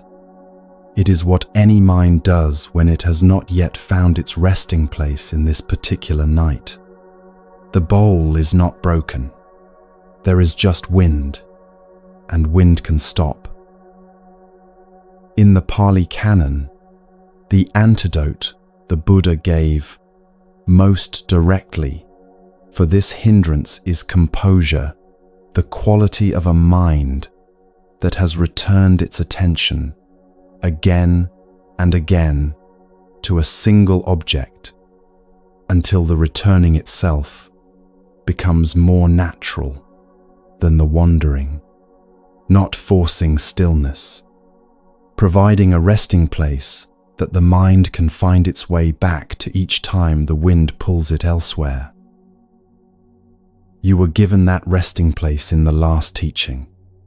The practice of goodwill, extended first toward yourself, then outward in all directions, is not only a teaching about compassion, it is a direct antidote to the fourth hindrance. A mind genuinely resting in goodwill has somewhere to be. It is not scanning, not rehearsing, not running its audit of everything unresolved. It has landed. The wind does not stop by force. It stops because the mind has found something warm enough, real enough, and steady enough to rest in. The Buddha also described a quality that arises naturally once restlessness begins to release its hold. He called it tranquility, not the tranquility of a mind that has been forced into submission, but the tranquility that arrives as a natural consequence when the wind stops and the surface finds its own level, a settling that no one engineers. That happens because it was always the water's nature to be still, and the conditions that prevented stillness have finally eased. This tranquility is one of 7 qualities the Buddha identified as the natural companions of an awakening mind. He named them the 7 factors of awakening, and he taught them not only as a map of spiritual development, but as something with immediate, practical, and verifiable power. Power demonstrated not in a teaching hall but at a bedside, at the bedside of a sick monk, and then at the bedside of another, and then in one of the most quietly remarkable moments recorded in the early texts, at the bedside of the Buddha himself when he was ill. In each case, the recitation of the 7 factors produced immediate relief, immediate healing, immediate calm. Right now, the bowl in the wind is slowing, not because you have done anything to stop it, because you have been listening for some time now, and listening with this quality of attention is itself a resting place. The surface is not yet completely still, but the gusts are less frequent than they were an hour ago, and each interval of relative stillness is lasting a little longer. Let the water find its own level. It knows how. It has always known how. What it needed was for the conditions that kept it agitated to ease enough for its own nature to reassert itself. The bowl in the wind settles when the wind stops. The Buddha described 7 specific qualities of mind that, when cultivated, create exactly those conditions, not by force, but by natural resolution. One of them is tranquility. And in a teaching that has been chanted at bedsides for over 2,000 years, the 7 factors were shown to heal what medicine could not.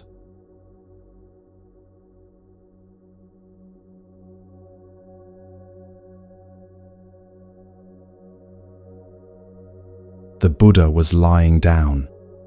This detail matters more than it might first appear. He was ill, feverish, physically weakened, the kind of unwell that does not respond to will or discipline or the force of long spiritual practice.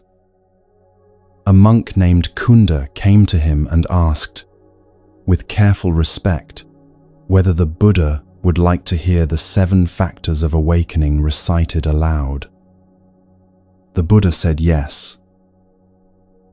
So Kunda recited them, quietly, beside the bed of his teacher, moving through each quality in turn. And the early texts record something that is easy to read past without registering its full weight. Upon hearing the 7 factors, the Buddha recovered. His illness lifted. He rose from his bed. This same account is given twice more in the same collection of teachings. the Venerable Mahakassapa, gravely ill, heard the 7 factors recited at his bedside and recovered. The Venerable Moggallana, also ill, also recovered upon hearing them. 3 specific instances, preserved without elaboration, of practitioners lying down unwell and rising again after hearing these 7 qualities named aloud in their presence. The tradition that grew from these accounts became one of the most continuous practices in the history of Buddhism.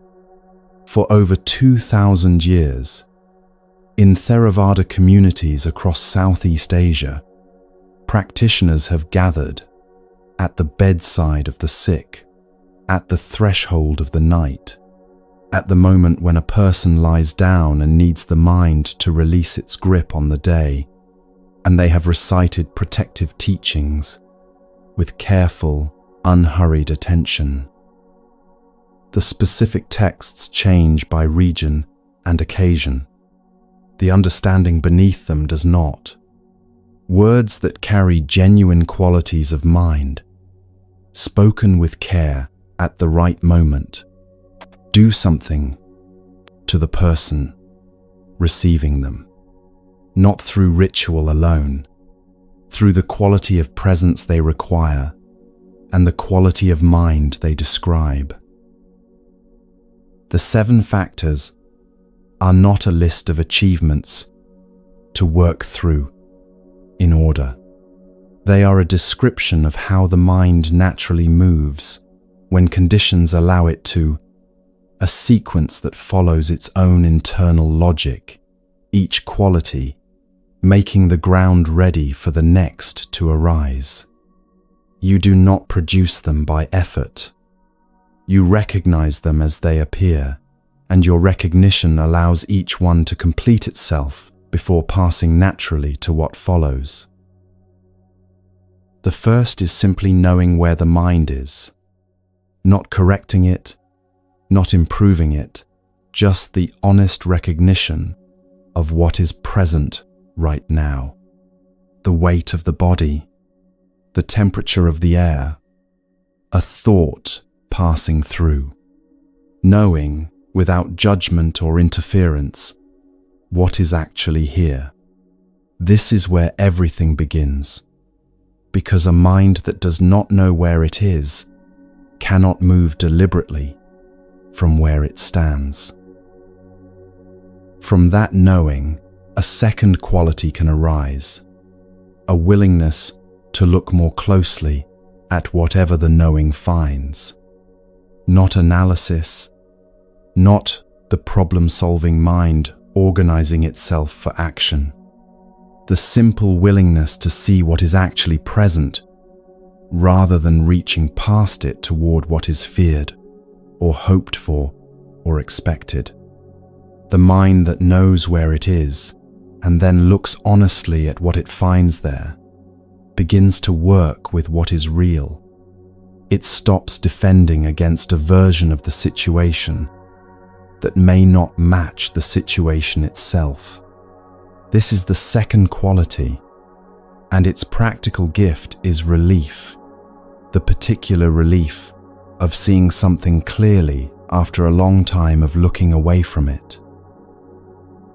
The third is energy, and this word is easily misread. It does not mean effort.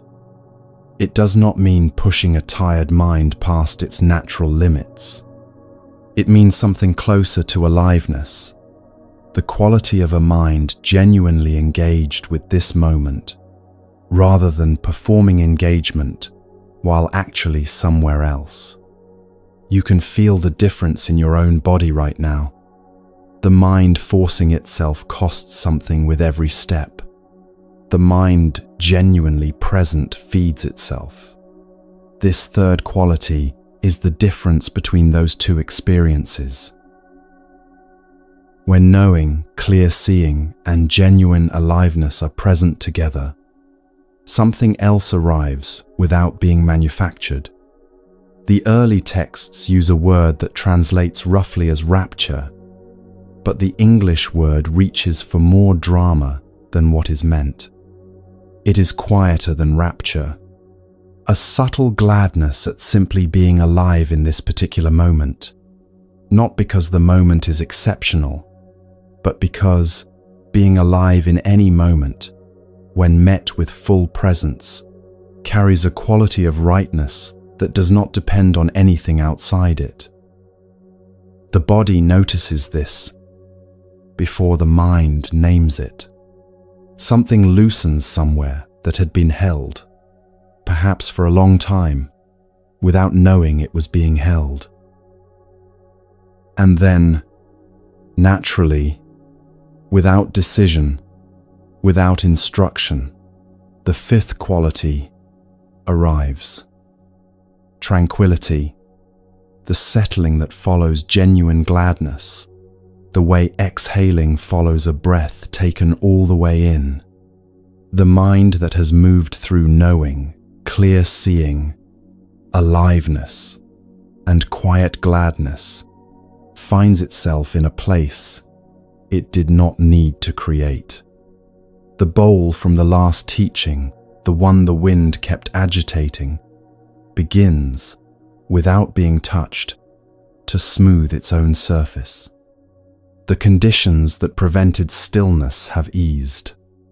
The stillness that was always the water's nature quietly returns. In that tranquility, composure becomes available in a way it simply was not before. The mind resting in itself, not because it has forced its way into stillness, but because stillness is what remains when the restlessness has finished. There is nowhere the mind needs to be right now. Nothing it has left unguarded. Nothing whose absence it is rehearsing. Nothing waiting at the edge of consciousness to be resolved before rest is permitted. It has arrived, without drama, at what was always available, and simply required the right conditions to recognize. The seventh quality does not need to be pursued. It arrives as the natural completion of the six that came before it. Equanimity, the quality of a mind that can be with what is, fully and without resistance, without requiring this moment to be different from what it actually is. Not indifference. Not the flattening of experience into something grey and colourless. A steadiness so complete that whatever arises can move through it without destabilizing what holds it. The practitioner who has reached this quality lies down without carrying unfinished business into the night. The sleep that follows is the sleep the Buddha described, comfortable, clean, and genuinely restorative. Consider what this night has already been doing. A mountain that stayed still through everything the sky threw at it. The recognition that awareness itself is not the thought but the space in which thought moves. The practice of goodwill extended in all directions until the mind had nothing left to guard against. The naming of the exact disturbance most responsible for sleeplessness and the antidote the Buddha prescribed for it. These were not separate teachings placed beside each other. They were conditions being set, one after another, in a sequence that has its own direction. Knowing was being established. Clear seeing was being offered. Genuine aliveness was being invited through the quality of attention this kind of listening asks for. The quiet gladness, the tranquility, the composure, these have been accumulating in the background of everything, whether or not they were named while they were building. The listener who has stayed with this night has been moving through the 7 qualities without knowing their names. That is precisely how bedside recitation was always meant to work. not as information to be processed, but as conditions to be entered. The entering has been happening. The conditions are present. Let the seventh quality settle now into whatever space in you has been holding without releasing. This is what Kunda gave the Buddha beside his bed, not a remedy administered from outside. Conditions created through careful, attentive presence, within which the healer that was always available could finally do its work. That same work is available to you right now, in this hour, in whatever position you are lying or resting in, as these words reach you. Equanimity does not mean nothing matters. It means nothing needs to be held with clenched hands, which raises a question that difficulty has always made sharp. What happens when the thing disturbing your peace is not a thought or a fear or an old wound, but a person, a specific, external, consistent person who arrives every single day and makes you wonder whether your peace was ever as stable as you believed? The next teaching begins with exactly that person and with what they were actually there to do.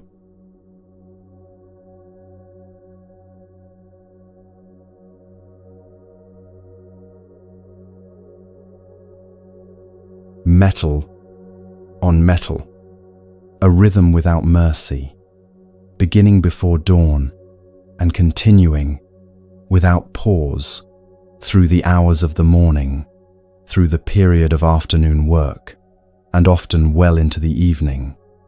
Not a sound that rises and falls with any consideration for what surrounds it.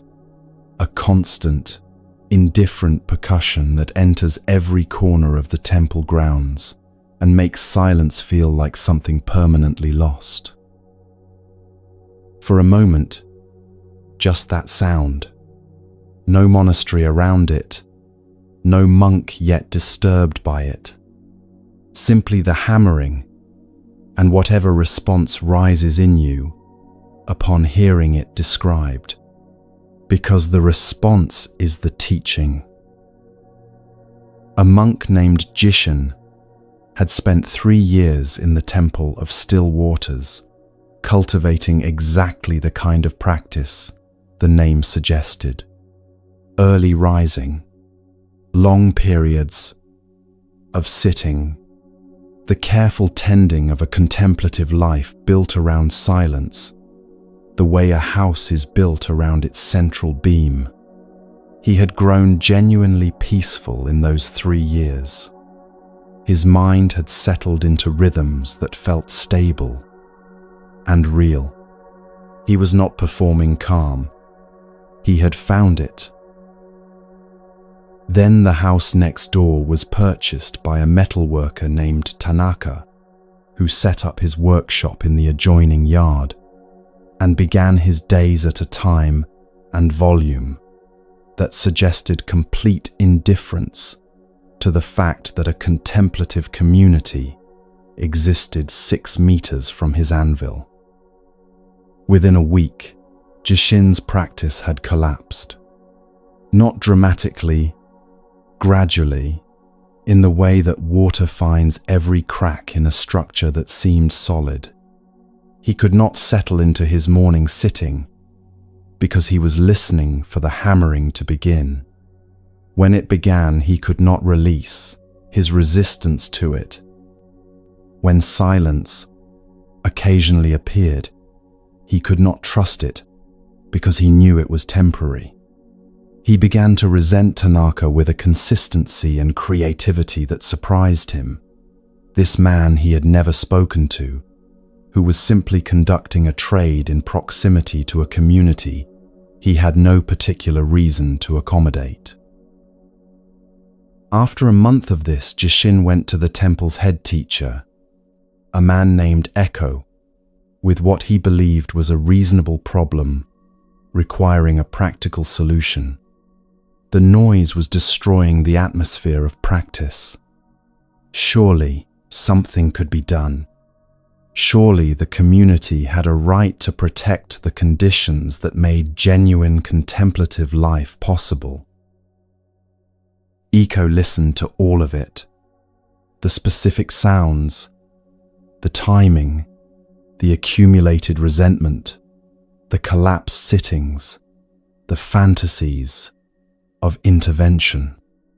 He listened with the patience of someone who has heard many versions of this particular complaint across many decades and recognizes in each one the same underlying question being asked in different clothing.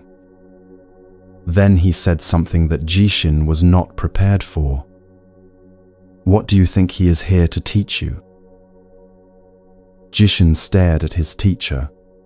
The question landed in entirely the wrong place. Tanaka was not here to teach anything. He was here to make metal goods and sell them, and the collateral damage of that enterprise was the destruction of 3 years of careful practice. Iko continued, without waiting for the objection to fully form. "You have spent 3 years learning to find peace when the conditions are ideal, when the morning is silent, when the temple is ordered, when nothing outside your control interferes with the interior work. This is a real accomplishment, and I do not diminish it." He paused. "But it is not the accomplishment you came here for. The peace that exists only in silence is not yet free. It is dependent on silence, which means silence owns it, not you." Jishin sat with this in a silence that felt different from the silence he had been defending.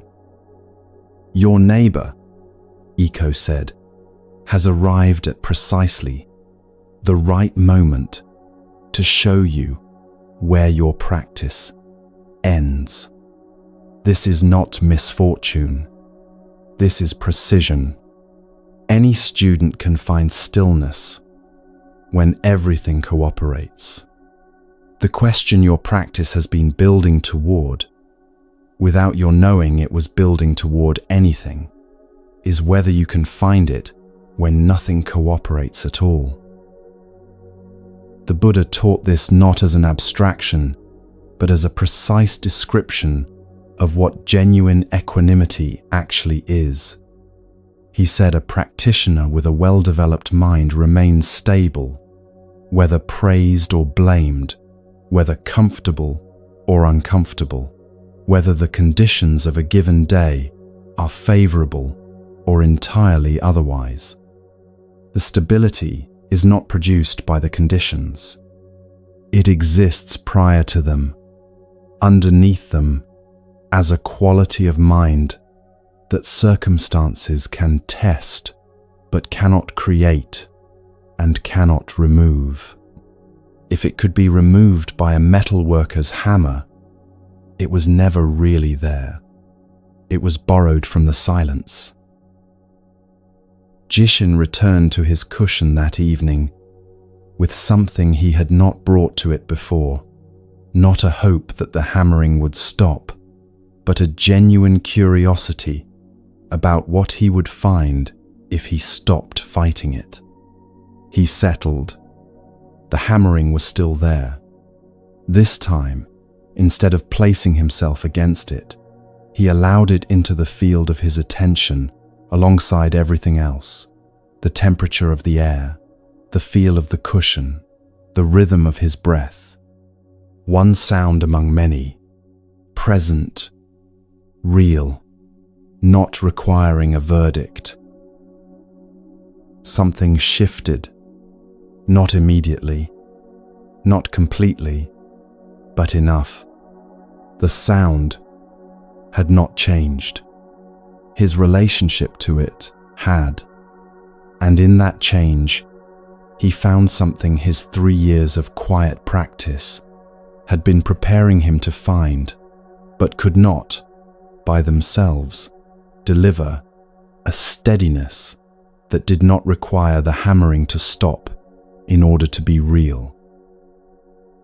The Chan master Hongzhi described this quality as a light that does not select what it illuminates. It falls on everything equally, the beautiful and the difficult, the welcome and the unwelcome, without contracting in the presence of what it would rather not meet. This is not achieved by becoming indifferent to experience. It is what becomes possible when the awareness that observes experience has stopped insisting that experience conform to its preferences before it will remain open. Silent illumination is not the absence of noise. It is the quality of awareness that noise cannot reach. Tanaka eventually moved his workshop to a larger premises several months later. By the time he did, Jishin found he had lost the anxiety about his neighbor's departure that he would have felt earlier. The practice had deepened past the point where it needed the hammering, but it had also deepened past the point where it needed it to stop. What the difficult neighbor teaches is the same thing the river teaches, though from a completely different direction. A king once sat with a monk beside an actual river and asked a question about why action without a fixed self is still action, still intentional, still arriving exactly where it is meant to go. The monk pointed at the water, and the answer was so simple, it took a moment to recognize how complete it was.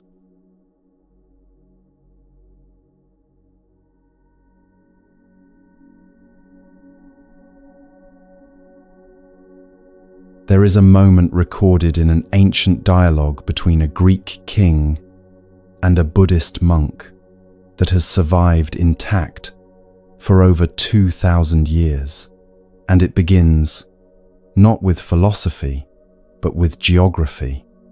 Two men are sitting together somewhere in the northwest of the Indian subcontinent, in a region where two great civilizations had been colliding and intermingling for generations, producing a culture that thought in Greek and felt in Sanskrit, and asked questions that neither tradition alone could fully answer.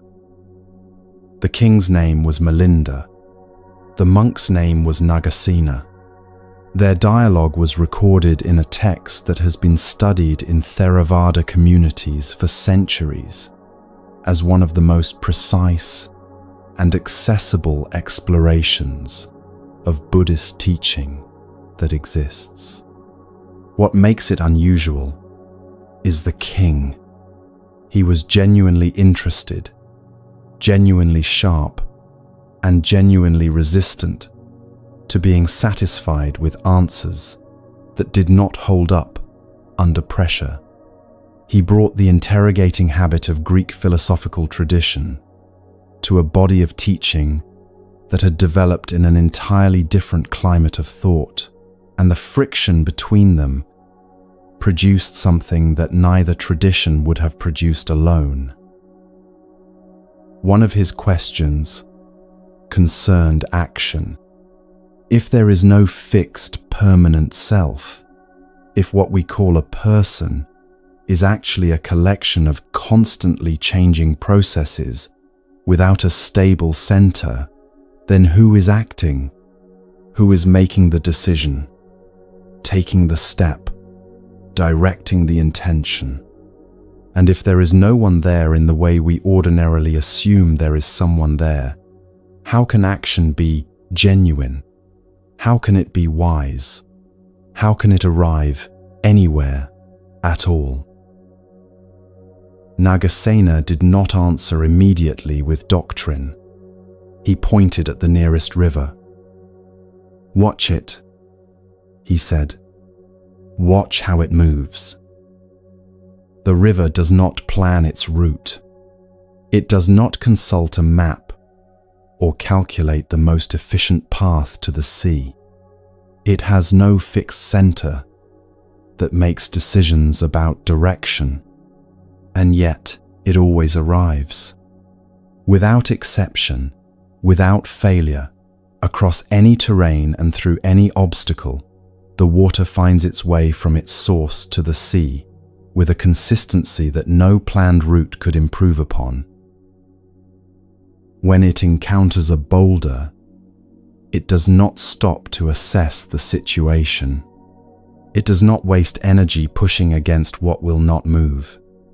It finds the passage of least resistance, not because it is lazy, not because it has given up, but because moving around is always more efficient than forcing through. The boulder remains. The river continues.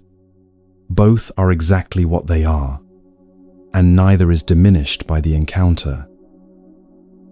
When it enters a wide valley, it does not accelerate unnecessarily, does not push itself to maintain the speed of the narrow gorge it just left. It spreads, slows, takes the shape of the available space with complete ease. When the valley narrows again, it gathers and quickens without complaint. It adjusts to every condition with the same fundamental nature, intact throughout every adjustment. It is always, unmistakably, a river, and it always, eventually, reaches the sea. This, said Nagasena, is how wise action moves through the world. Not the absence of intention. The river is entirely intentional, in the sense that it never stops moving toward where it is going. Not the absence of effort.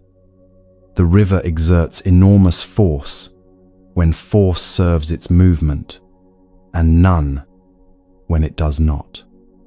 Not passivity or surrender or the abandonment of direction. The precise application of movement to circumstance, without the interference of a fixed self that insists circumstances should be other than what they are before movement is allowed to proceed. Melinda pressed further. If the river has no fixed self making its decisions, is the water arriving at the sea the same water that left the mountain? Nagasena smiled. Is the flame burning now the same flame that was burning an hour ago? The king considered this. Not the same, not different, a continuity that is real without being fixed, a process with direction and integrity and genuine arrival, requiring no unchanging center to make any of that possible. Most people relate to their own lives the way a person might try to carry a river in a bucket. They take a fixed container, a fixed idea of who they are, what they need, what must happen before things can be acceptable, and try to pour the movement of life into it. The river does not fit. It never fits. And the effort of trying to make it fit is the source of an exhaustion that has nothing to do with how much work the day actually required. The Buddhist teaching that Nagasena was illustrating says this with precision.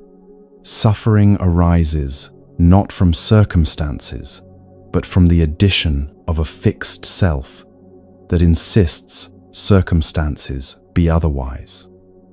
Remove the insistence and the circumstances remain exactly what they are, sometimes difficult, sometimes easy, always changing, but the suffering that the insistence was generating disappears with it. The river still encounters boulders. It simply does not suffer them. This is not a teaching about becoming someone who does not care what happens. The river cares profoundly about arriving. It never stops caring. It simply does not confuse caring about arrival with needing every individual obstacle to not be an obstacle. These are two completely different relationships to difficulty, and only one of them allows continuous forward movement. Consider what you have been trying to carry in a fixed container today. The specific outcome you needed from a situation that moved differently. The conversation that was supposed to go one way and went another. The plan that the day simply did not cooperate with, despite all the reasonable preparation that went into it. Each of these is a boulder the river encountered. The boulder is real. The river's job was never to make the boulder disappear, only to keep moving. You are still moving. The fact that you are here, in this hour, having moved through everything today asked of you, and arrived at this moment of rest, this is the river reaching a quiet part of the valley, wider, slower, still entirely itself, still entirely arriving. The river does not carry yesterday's boulders with it. It encounters them, moves around them, and continues. What stays behind, in the carrying, is not the boulder itself, but the insistence that the boulder should not have been there. And insistence, unlike water, does not move. It sits in the chest and the jaw, and the hours between midnight and morning, and it waits to see how long you will carry it before setting it down.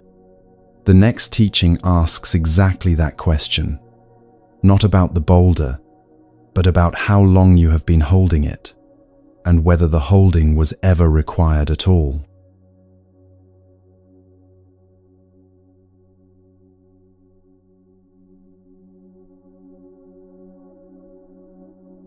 Draw a line on water. Right now, in your mind, run a finger across the surface of a still pool and watch what happens.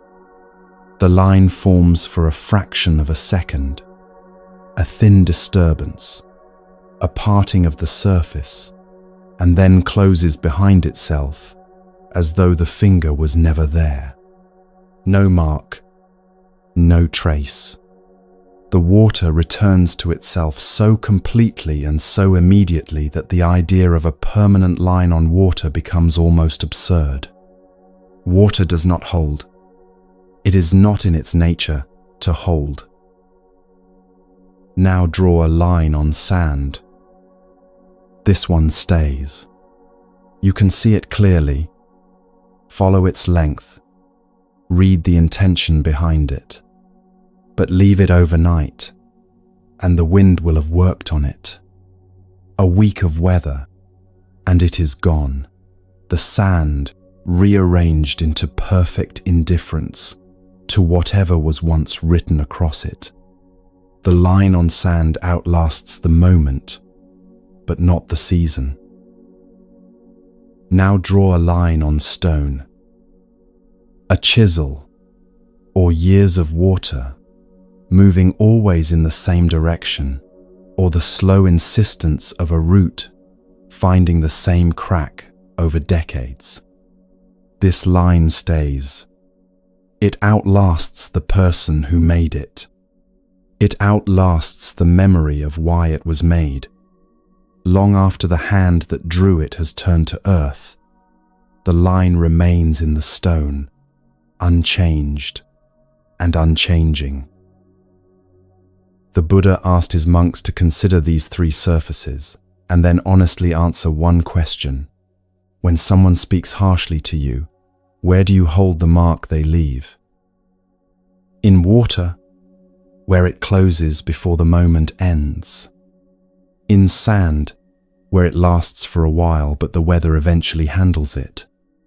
Or in stone, where it remains across years, where you can return to it at any time and find it exactly as sharp and present as the day it was cut. Most people do not choose which surface they are. They simply discover, over time, by noticing what they are still carrying. The teaching this comes from is one of the most demanding in the entire Pali Canon. The Buddha did not offer it gently. He told his monks that even if someone were to attack them with a saw, literally, with a physical saw, the moment any ill will arose in response, that moment, the teaching had been lost.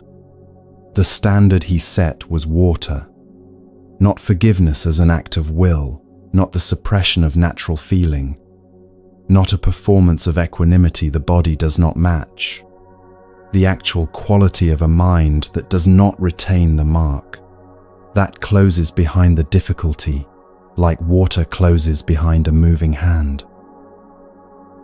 This sounds, when stated plainly, impossible. And the Buddha was not naive about human nature.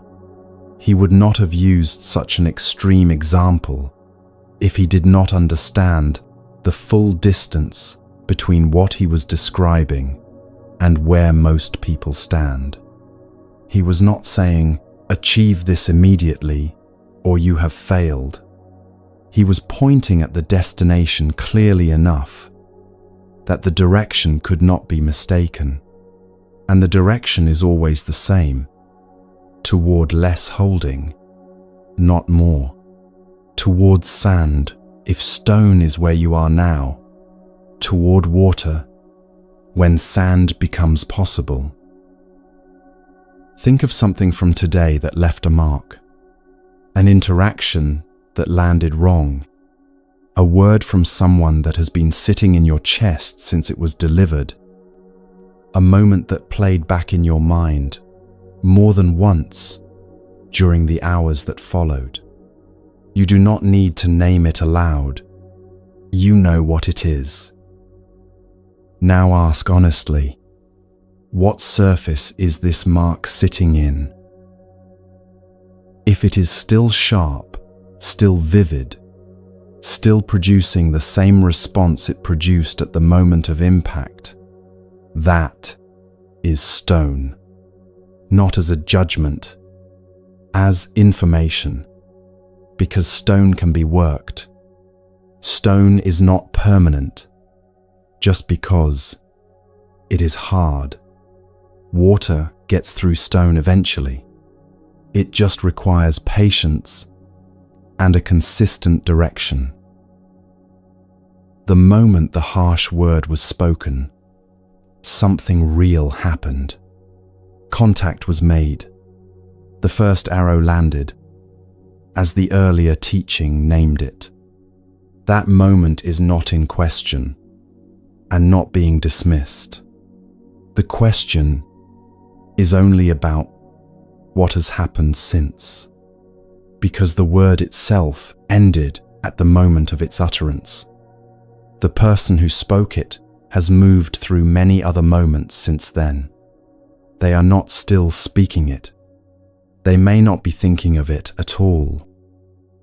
The only place it is still happening is in you, in the holding, in the returning to it, in the way a part of the mind keeps taking it out and looking at it as though looking hard enough will resolve something that looking cannot resolve. The Buddha called what accumulates in the stone surface of the mind agata, a word that carries the sense of something striking repeatedly against the same place. Not the original blow, but the repeated revisiting of it.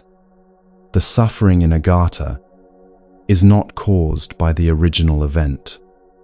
It is caused by the returning, by treating a completed past moment as though it were still active and still requiring a response. The way out of stone is not to pretend the mark was never made. It is to stop returning to it, Each time the mind begins its familiar path back to the stored injury, it has a choice, not a grand, dramatic choice, requiring enormous willpower, but the small, consistent choice of the river moving around a boulder rather than stopping to push against it. Acknowledge. Do not return. Let the wind and the weather work on the sand version rather than reinforcing the stone one. There is a particular kind of carrying that happens at night. The daylight hours offer enough motion and distraction that the things being carried can stay at the edge of awareness. But when the body lies down and the outer world quiets, everything that has been carried moves to the center. The marks on stone become the only light in the room. This is why the quality of what we are holding when we lie down matters so completely, not because the night is uniquely dangerous, but because it is uniquely honest. What we carry into the dark is what the dark will show us. Tonight, consider moving from stone towards sand, not by forcing yourself to feel differently, by choosing once not to return to the mark and retrace it. Let it sit without visiting it. Let the weather work. The mark does not disappear in a single night, but each night that passes without the returning makes the stone a little less like stone and a little more like sand. And eventually, if the practice holds, like water, the mind that carries marks into the dark creates threats from shadows. The same mechanism that turns a grievance into a stone inscription also turns an unknown sound into a danger and a future uncertainty into a catastrophe. The next teaching goes directly into a forest at night, not to frighten, but to show what a trained mind actually finds when it stops running and turns to look.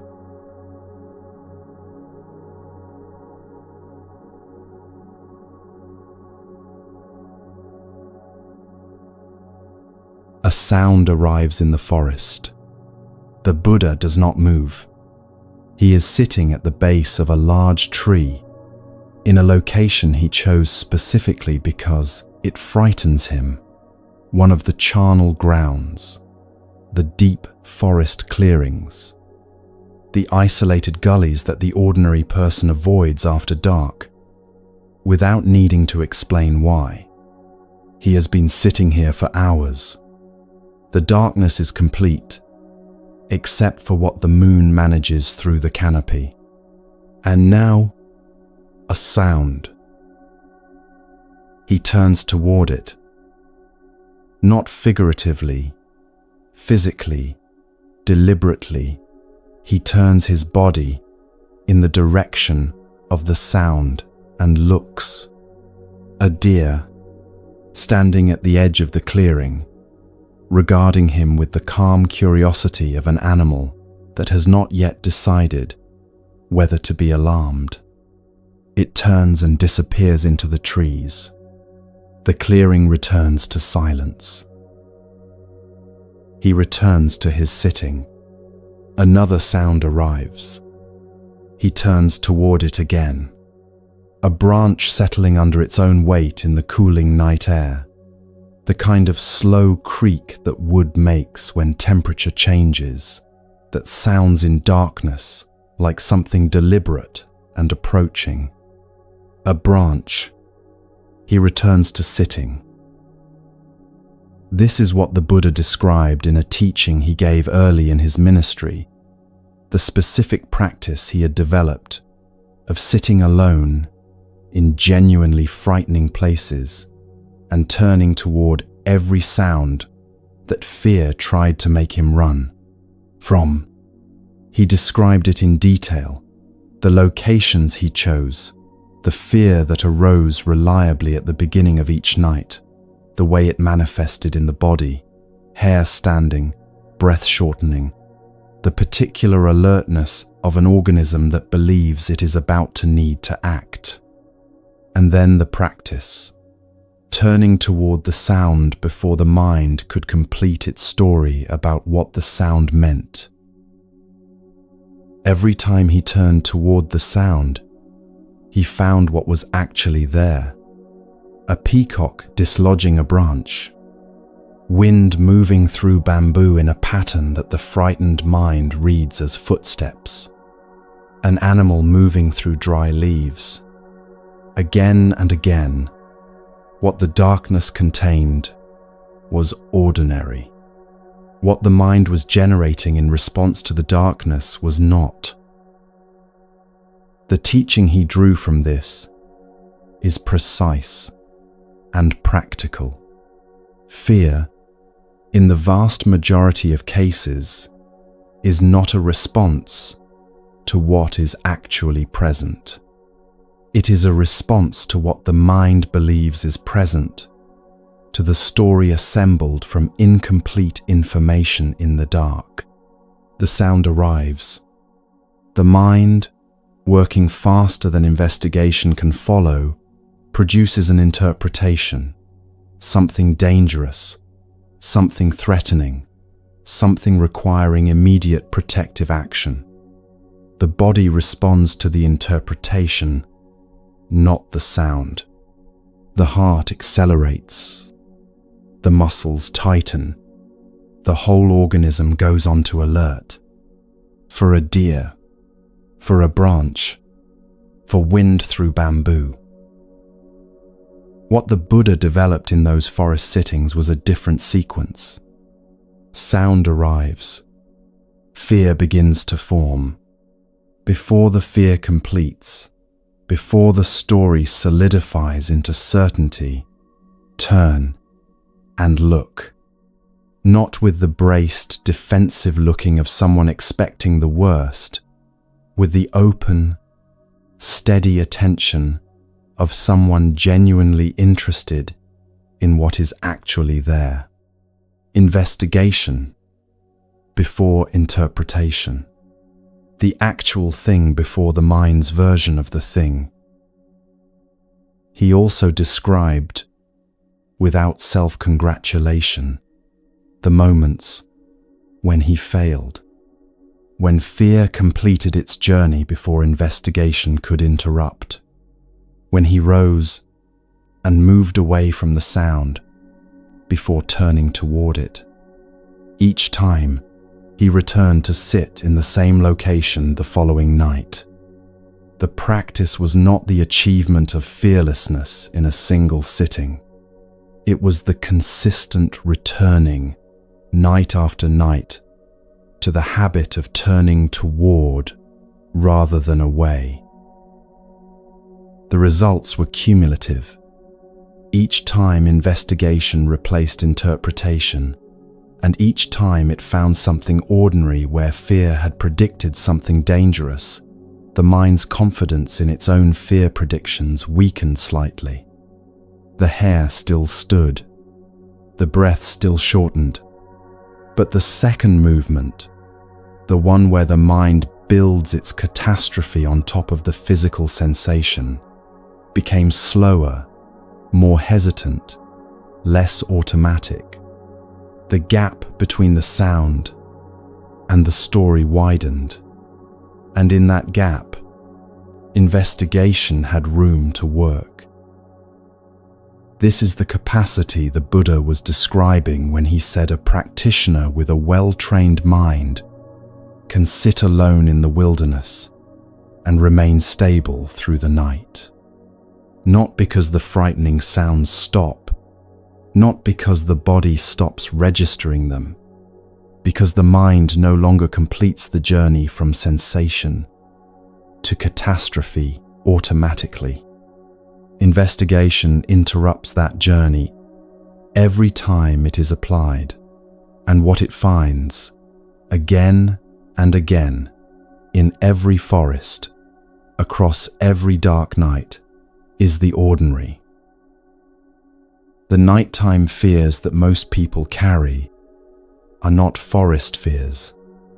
They live in the hours between midnight and 3 in the morning, assembling themselves from fragments of the day, a comment that might have meant something, a project whose outcome is uncertain, a relationship whose direction is unclear, a future that has not yet arrived and is being experienced in advance, in its worst possible form. These are the sounds in your forest. The mind, working in the dark with incomplete information, building its stories about what they mean. The practice is the same. When the fear thought arrives tonight, pause before the story completes. Turn toward it with genuine curiosity rather than defensive readiness. Ask, what is actually here? Not what might be here, not what this could become. What is specifically, concretely present in this moment? Most of the time, the honest answer is less than the mind was building, a sound in the canopy, a branch settling, a deer. Fear cannot survive a clear look for very long, not because clear looking defeats fear, but because fear is almost always a story about something not yet present, and clear looking returns the mind to what is actually here, which is almost always survivable, and often simply ordinary. The Buddha sat in those dark forests until the night no longer required anything of him that he could not meet. The darkness did not change. What changed was his relationship to whatever it contained, no longer a theater for the mind's worst productions, but simply where he was, in this moment, with whatever was actually here. What the forest teaches through stillness, the storm teaches through force. The next teaching takes place on the night before the worst storm in living memory arrives, inside a great forest where two kinds of trees are about to demonstrate, with no room for argument, which quality of being survives when nothing can be held upright by will alone.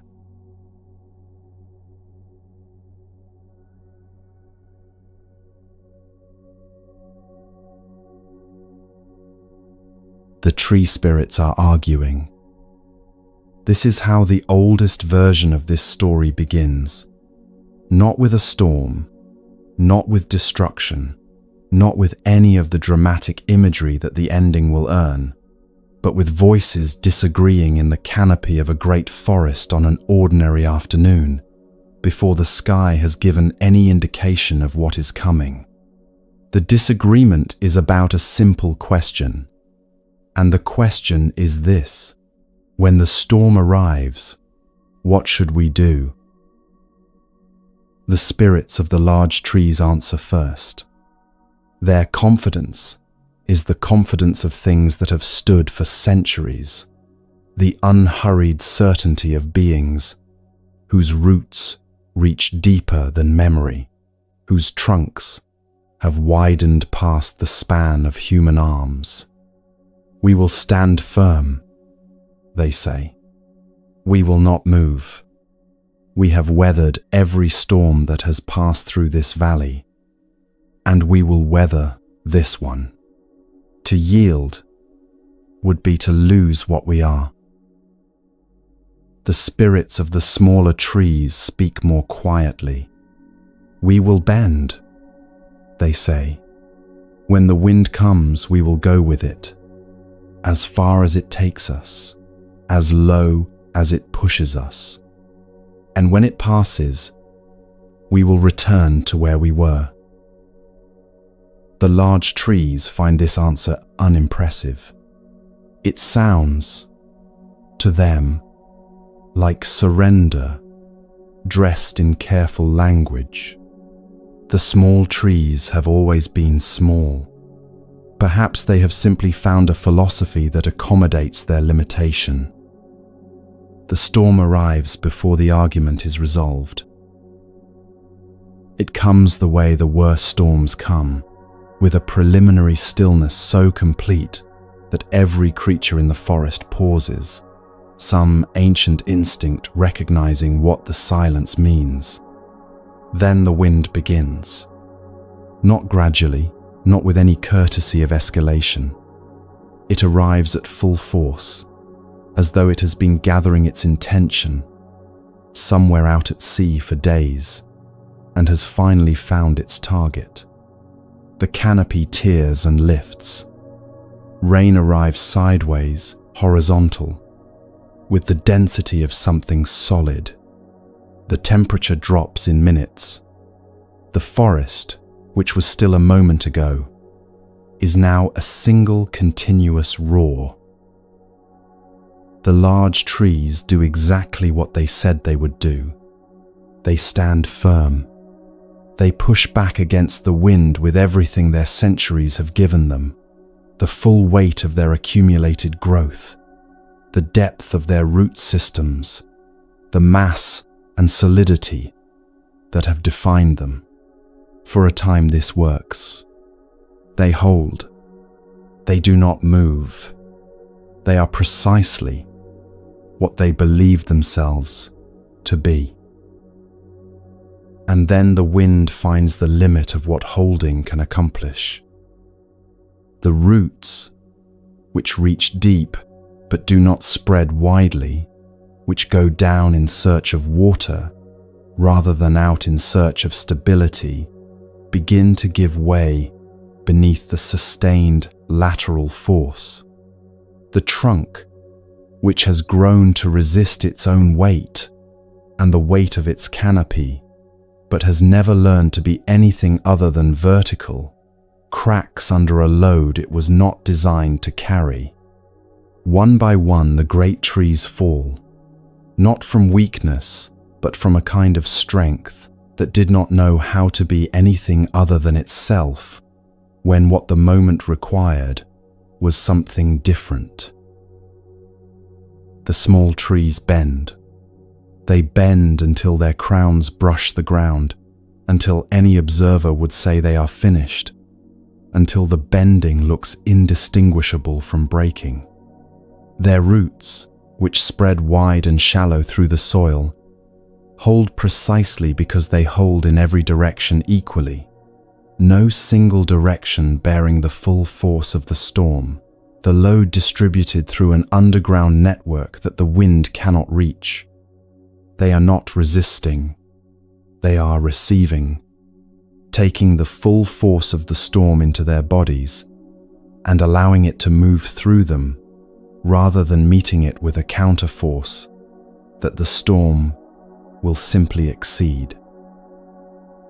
When the storm passes, the small trees stand. Slowly, without ceremony, they return to vertical, each one rising back to where it was, as though nothing remarkable has happened, as though going all the way down and returning all the way up is simply part of what a tree does. The forest floor around them is covered with the fallen bodies of the great trees. The small trees stand among the wreckage, unchanged. The Bodhisattva, the being who would eventually become the Buddha in one of his many previous lives, was a tree spirit in this forest, and the teaching he drew from what he witnessed was preserved in the Jataka tales. What appears as strength is brittleness. What appears as surrender is the most complete form of survival available.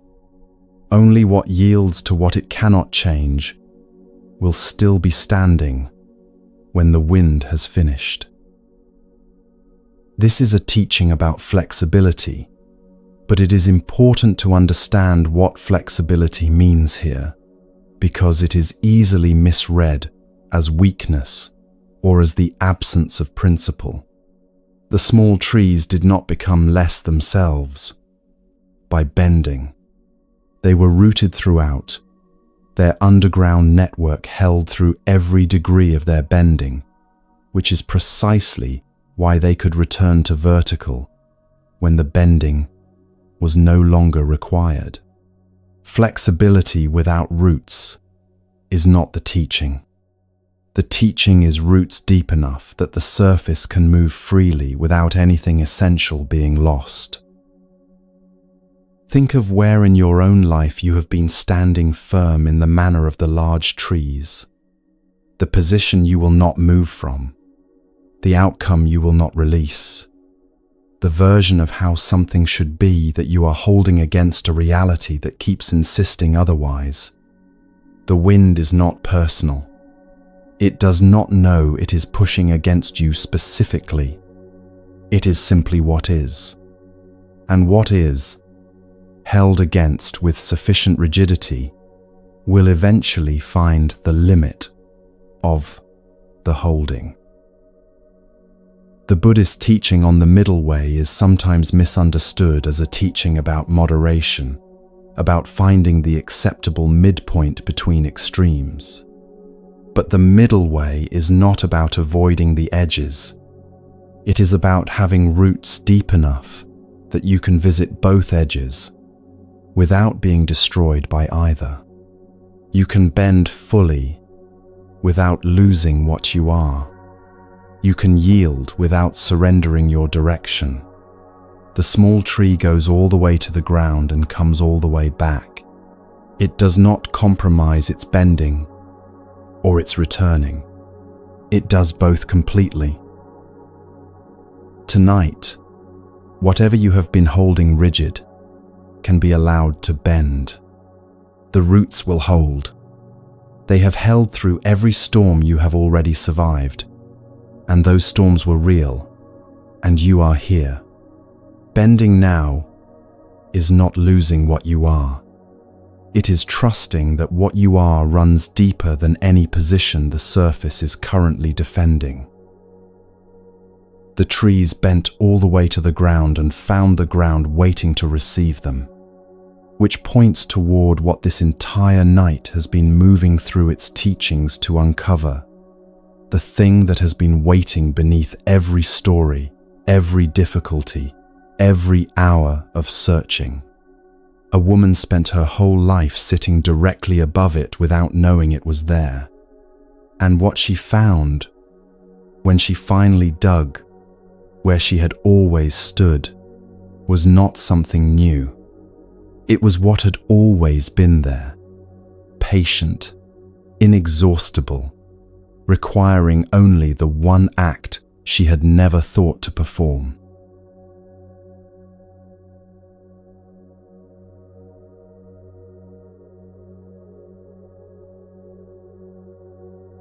Every night of her life, the woman came home to the same hut. She knew its floor the way you know the face of someone you have lived beside for decades. Every uneven stone, every place where the boards creaked, every corner where the cold came through in winter. She had swept that floor thousands of times. She had sat on it, slept on it, eaten on it, wept on it. It was, in the way that familiar things become invisible, simply the ground beneath her, present and unnoticed, there and unseen. She was not a woman without intelligence or care. She managed her small life with the particular competence of someone who has learned to make much from little. But the years were hard in the way that ordinary years are hard. Not catastrophic, not marked by dramatic suffering, simply the steady weight of a life, lived close to its edges.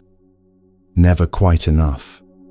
Always the quiet strain of a person whose resources fall slightly short of what the day requires. A wandering monk stopped at her door one afternoon, one of those practitioners who had developed, through long years of meditation, a quality of perception that most people never encounter. He looked at the woman. He looked at the hut. And he saw something she had never seen in all her years of living there. Beneath the floor, he told her, is a treasury, gold, not a small amount, not a modest reserve, but something inexhaustible, enough for every need she had ever carried, enough for every need she would ever carry. It has been here your whole life, he said. Dig where you have always stood. She did not entirely believe him. The claim was too large, too improbable, too directly contrary to everything her experience had taught her about her own situation.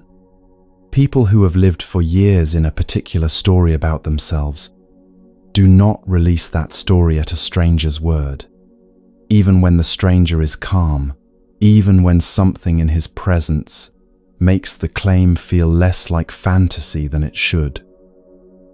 But she dug, because the cost of being wrong was only the effort of digging, and the cost of not trying was another year of the same insufficiency she already knew. What she found when the floor opened, when the familiar ground she had stood on and dismissed and never once questioned gave way to what lay beneath it, undid her completely. Not with joy, not immediately, with the particular shock of a person discovering that the story they have been living inside was wrong in the most fundamental possible direction. She had not been poor in a poor hut. She had been rich, living in complete ignorance of her own wealth, suffering a poverty that was always and entirely a matter of not knowing what she possessed. The Mahayana Buddhist tradition, the branch of Buddhism that spread through Central Asia, China, Tibet, Korea, and Japan, contains a teaching that uses exactly this image. A poor woman living above an inexhaustible treasury, unaware of what she stands on. The treasury, in the teaching, is not metaphorical gold.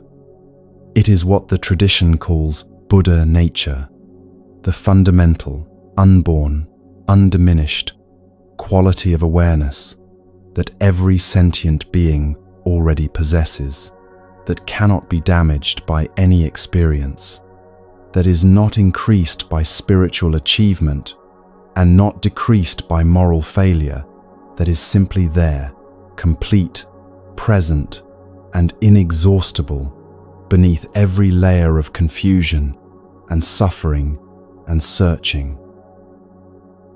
The teaching says something that is either the most radical claim in the history of Buddhist thought or the most obvious observation imaginable, depending on whether you have touched it. You are not working toward something you do not have. You are working toward the recognition of something you have always had. The searching is real.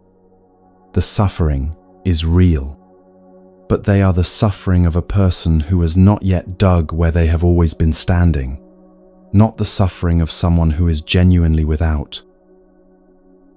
This is why every teaching this night has pointed in the same direction.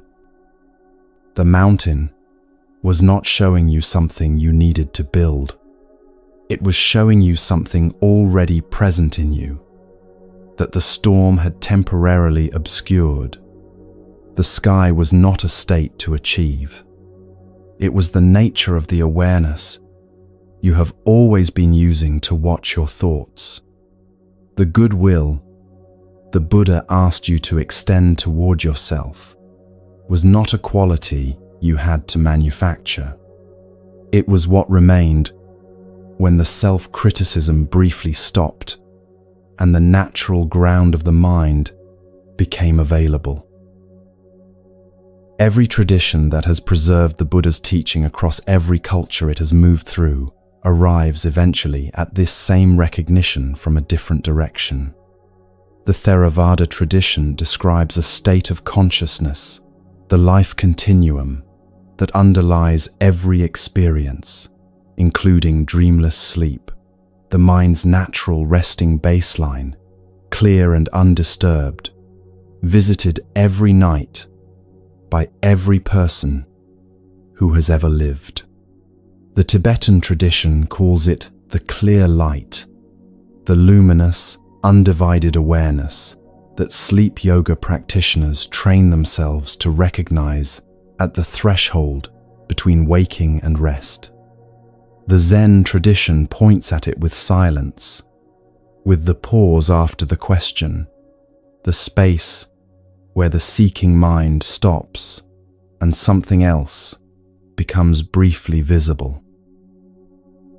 Different languages, the same floor, the same treasury, the same instruction. Dig where you have always stood. You have been standing in this place your entire life.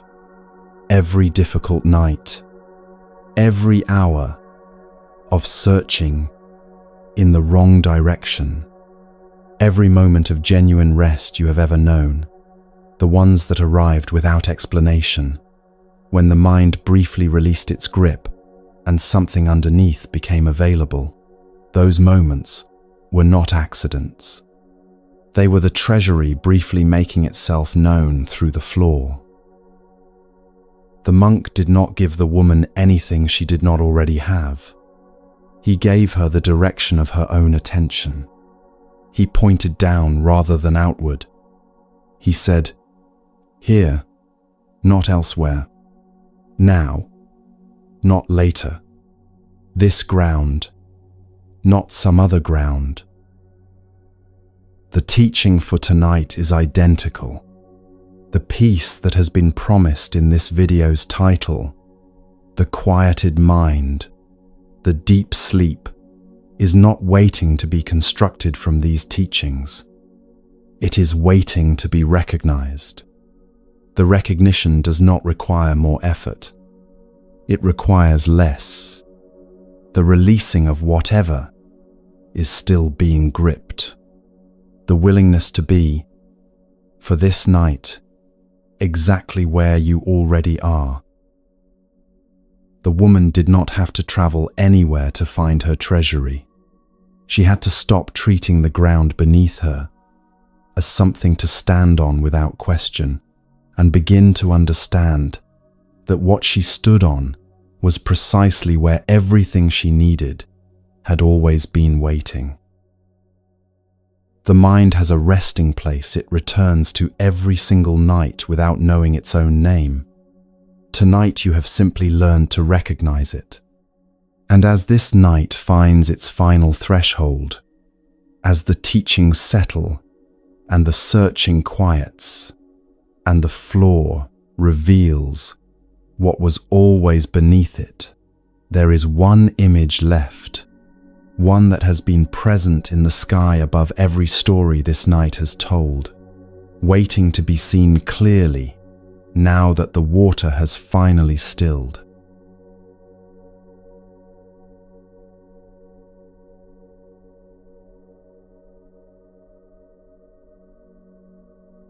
The mountain is still there. Across the valley, through every hour of this night, it has not moved once. The storms that passed through it left no permanent mark. They never do. For over 2,000 years, practitioners in Theravada lands have recited protective teachings before sleep, not as magic, but as exactly what this night has been. The deliberate creation of a quality of mind that feels safe enough to finally rest. You have received that same protection tonight, in a different form, through the same intention. Everything this night carried has been pointing at one thing: the mountain's stillness, the sky that holds without gripping, the lamp that burns for whoever needs it, the anger left with its owner, the arrows that fell short, the garden tended before dawn, the fear invited to sit down, the woman who finally dug where she had always stood. All of it pointing here, to this moment, to this breath, to the ground that was always beneath you. The mind has a resting place it returns to every single night. You have been returning to it your whole life without knowing its name. Tonight you know. Look up, not down. The moon you have been searching for was never in the water. It has been in the sky above every story this night told. Unchanged, unhurried, asking nothing of you except that you stop reaching and simply look. Rest now. The teaching is complete. The mountain remains. And you, exactly as you are, exactly where you are already home.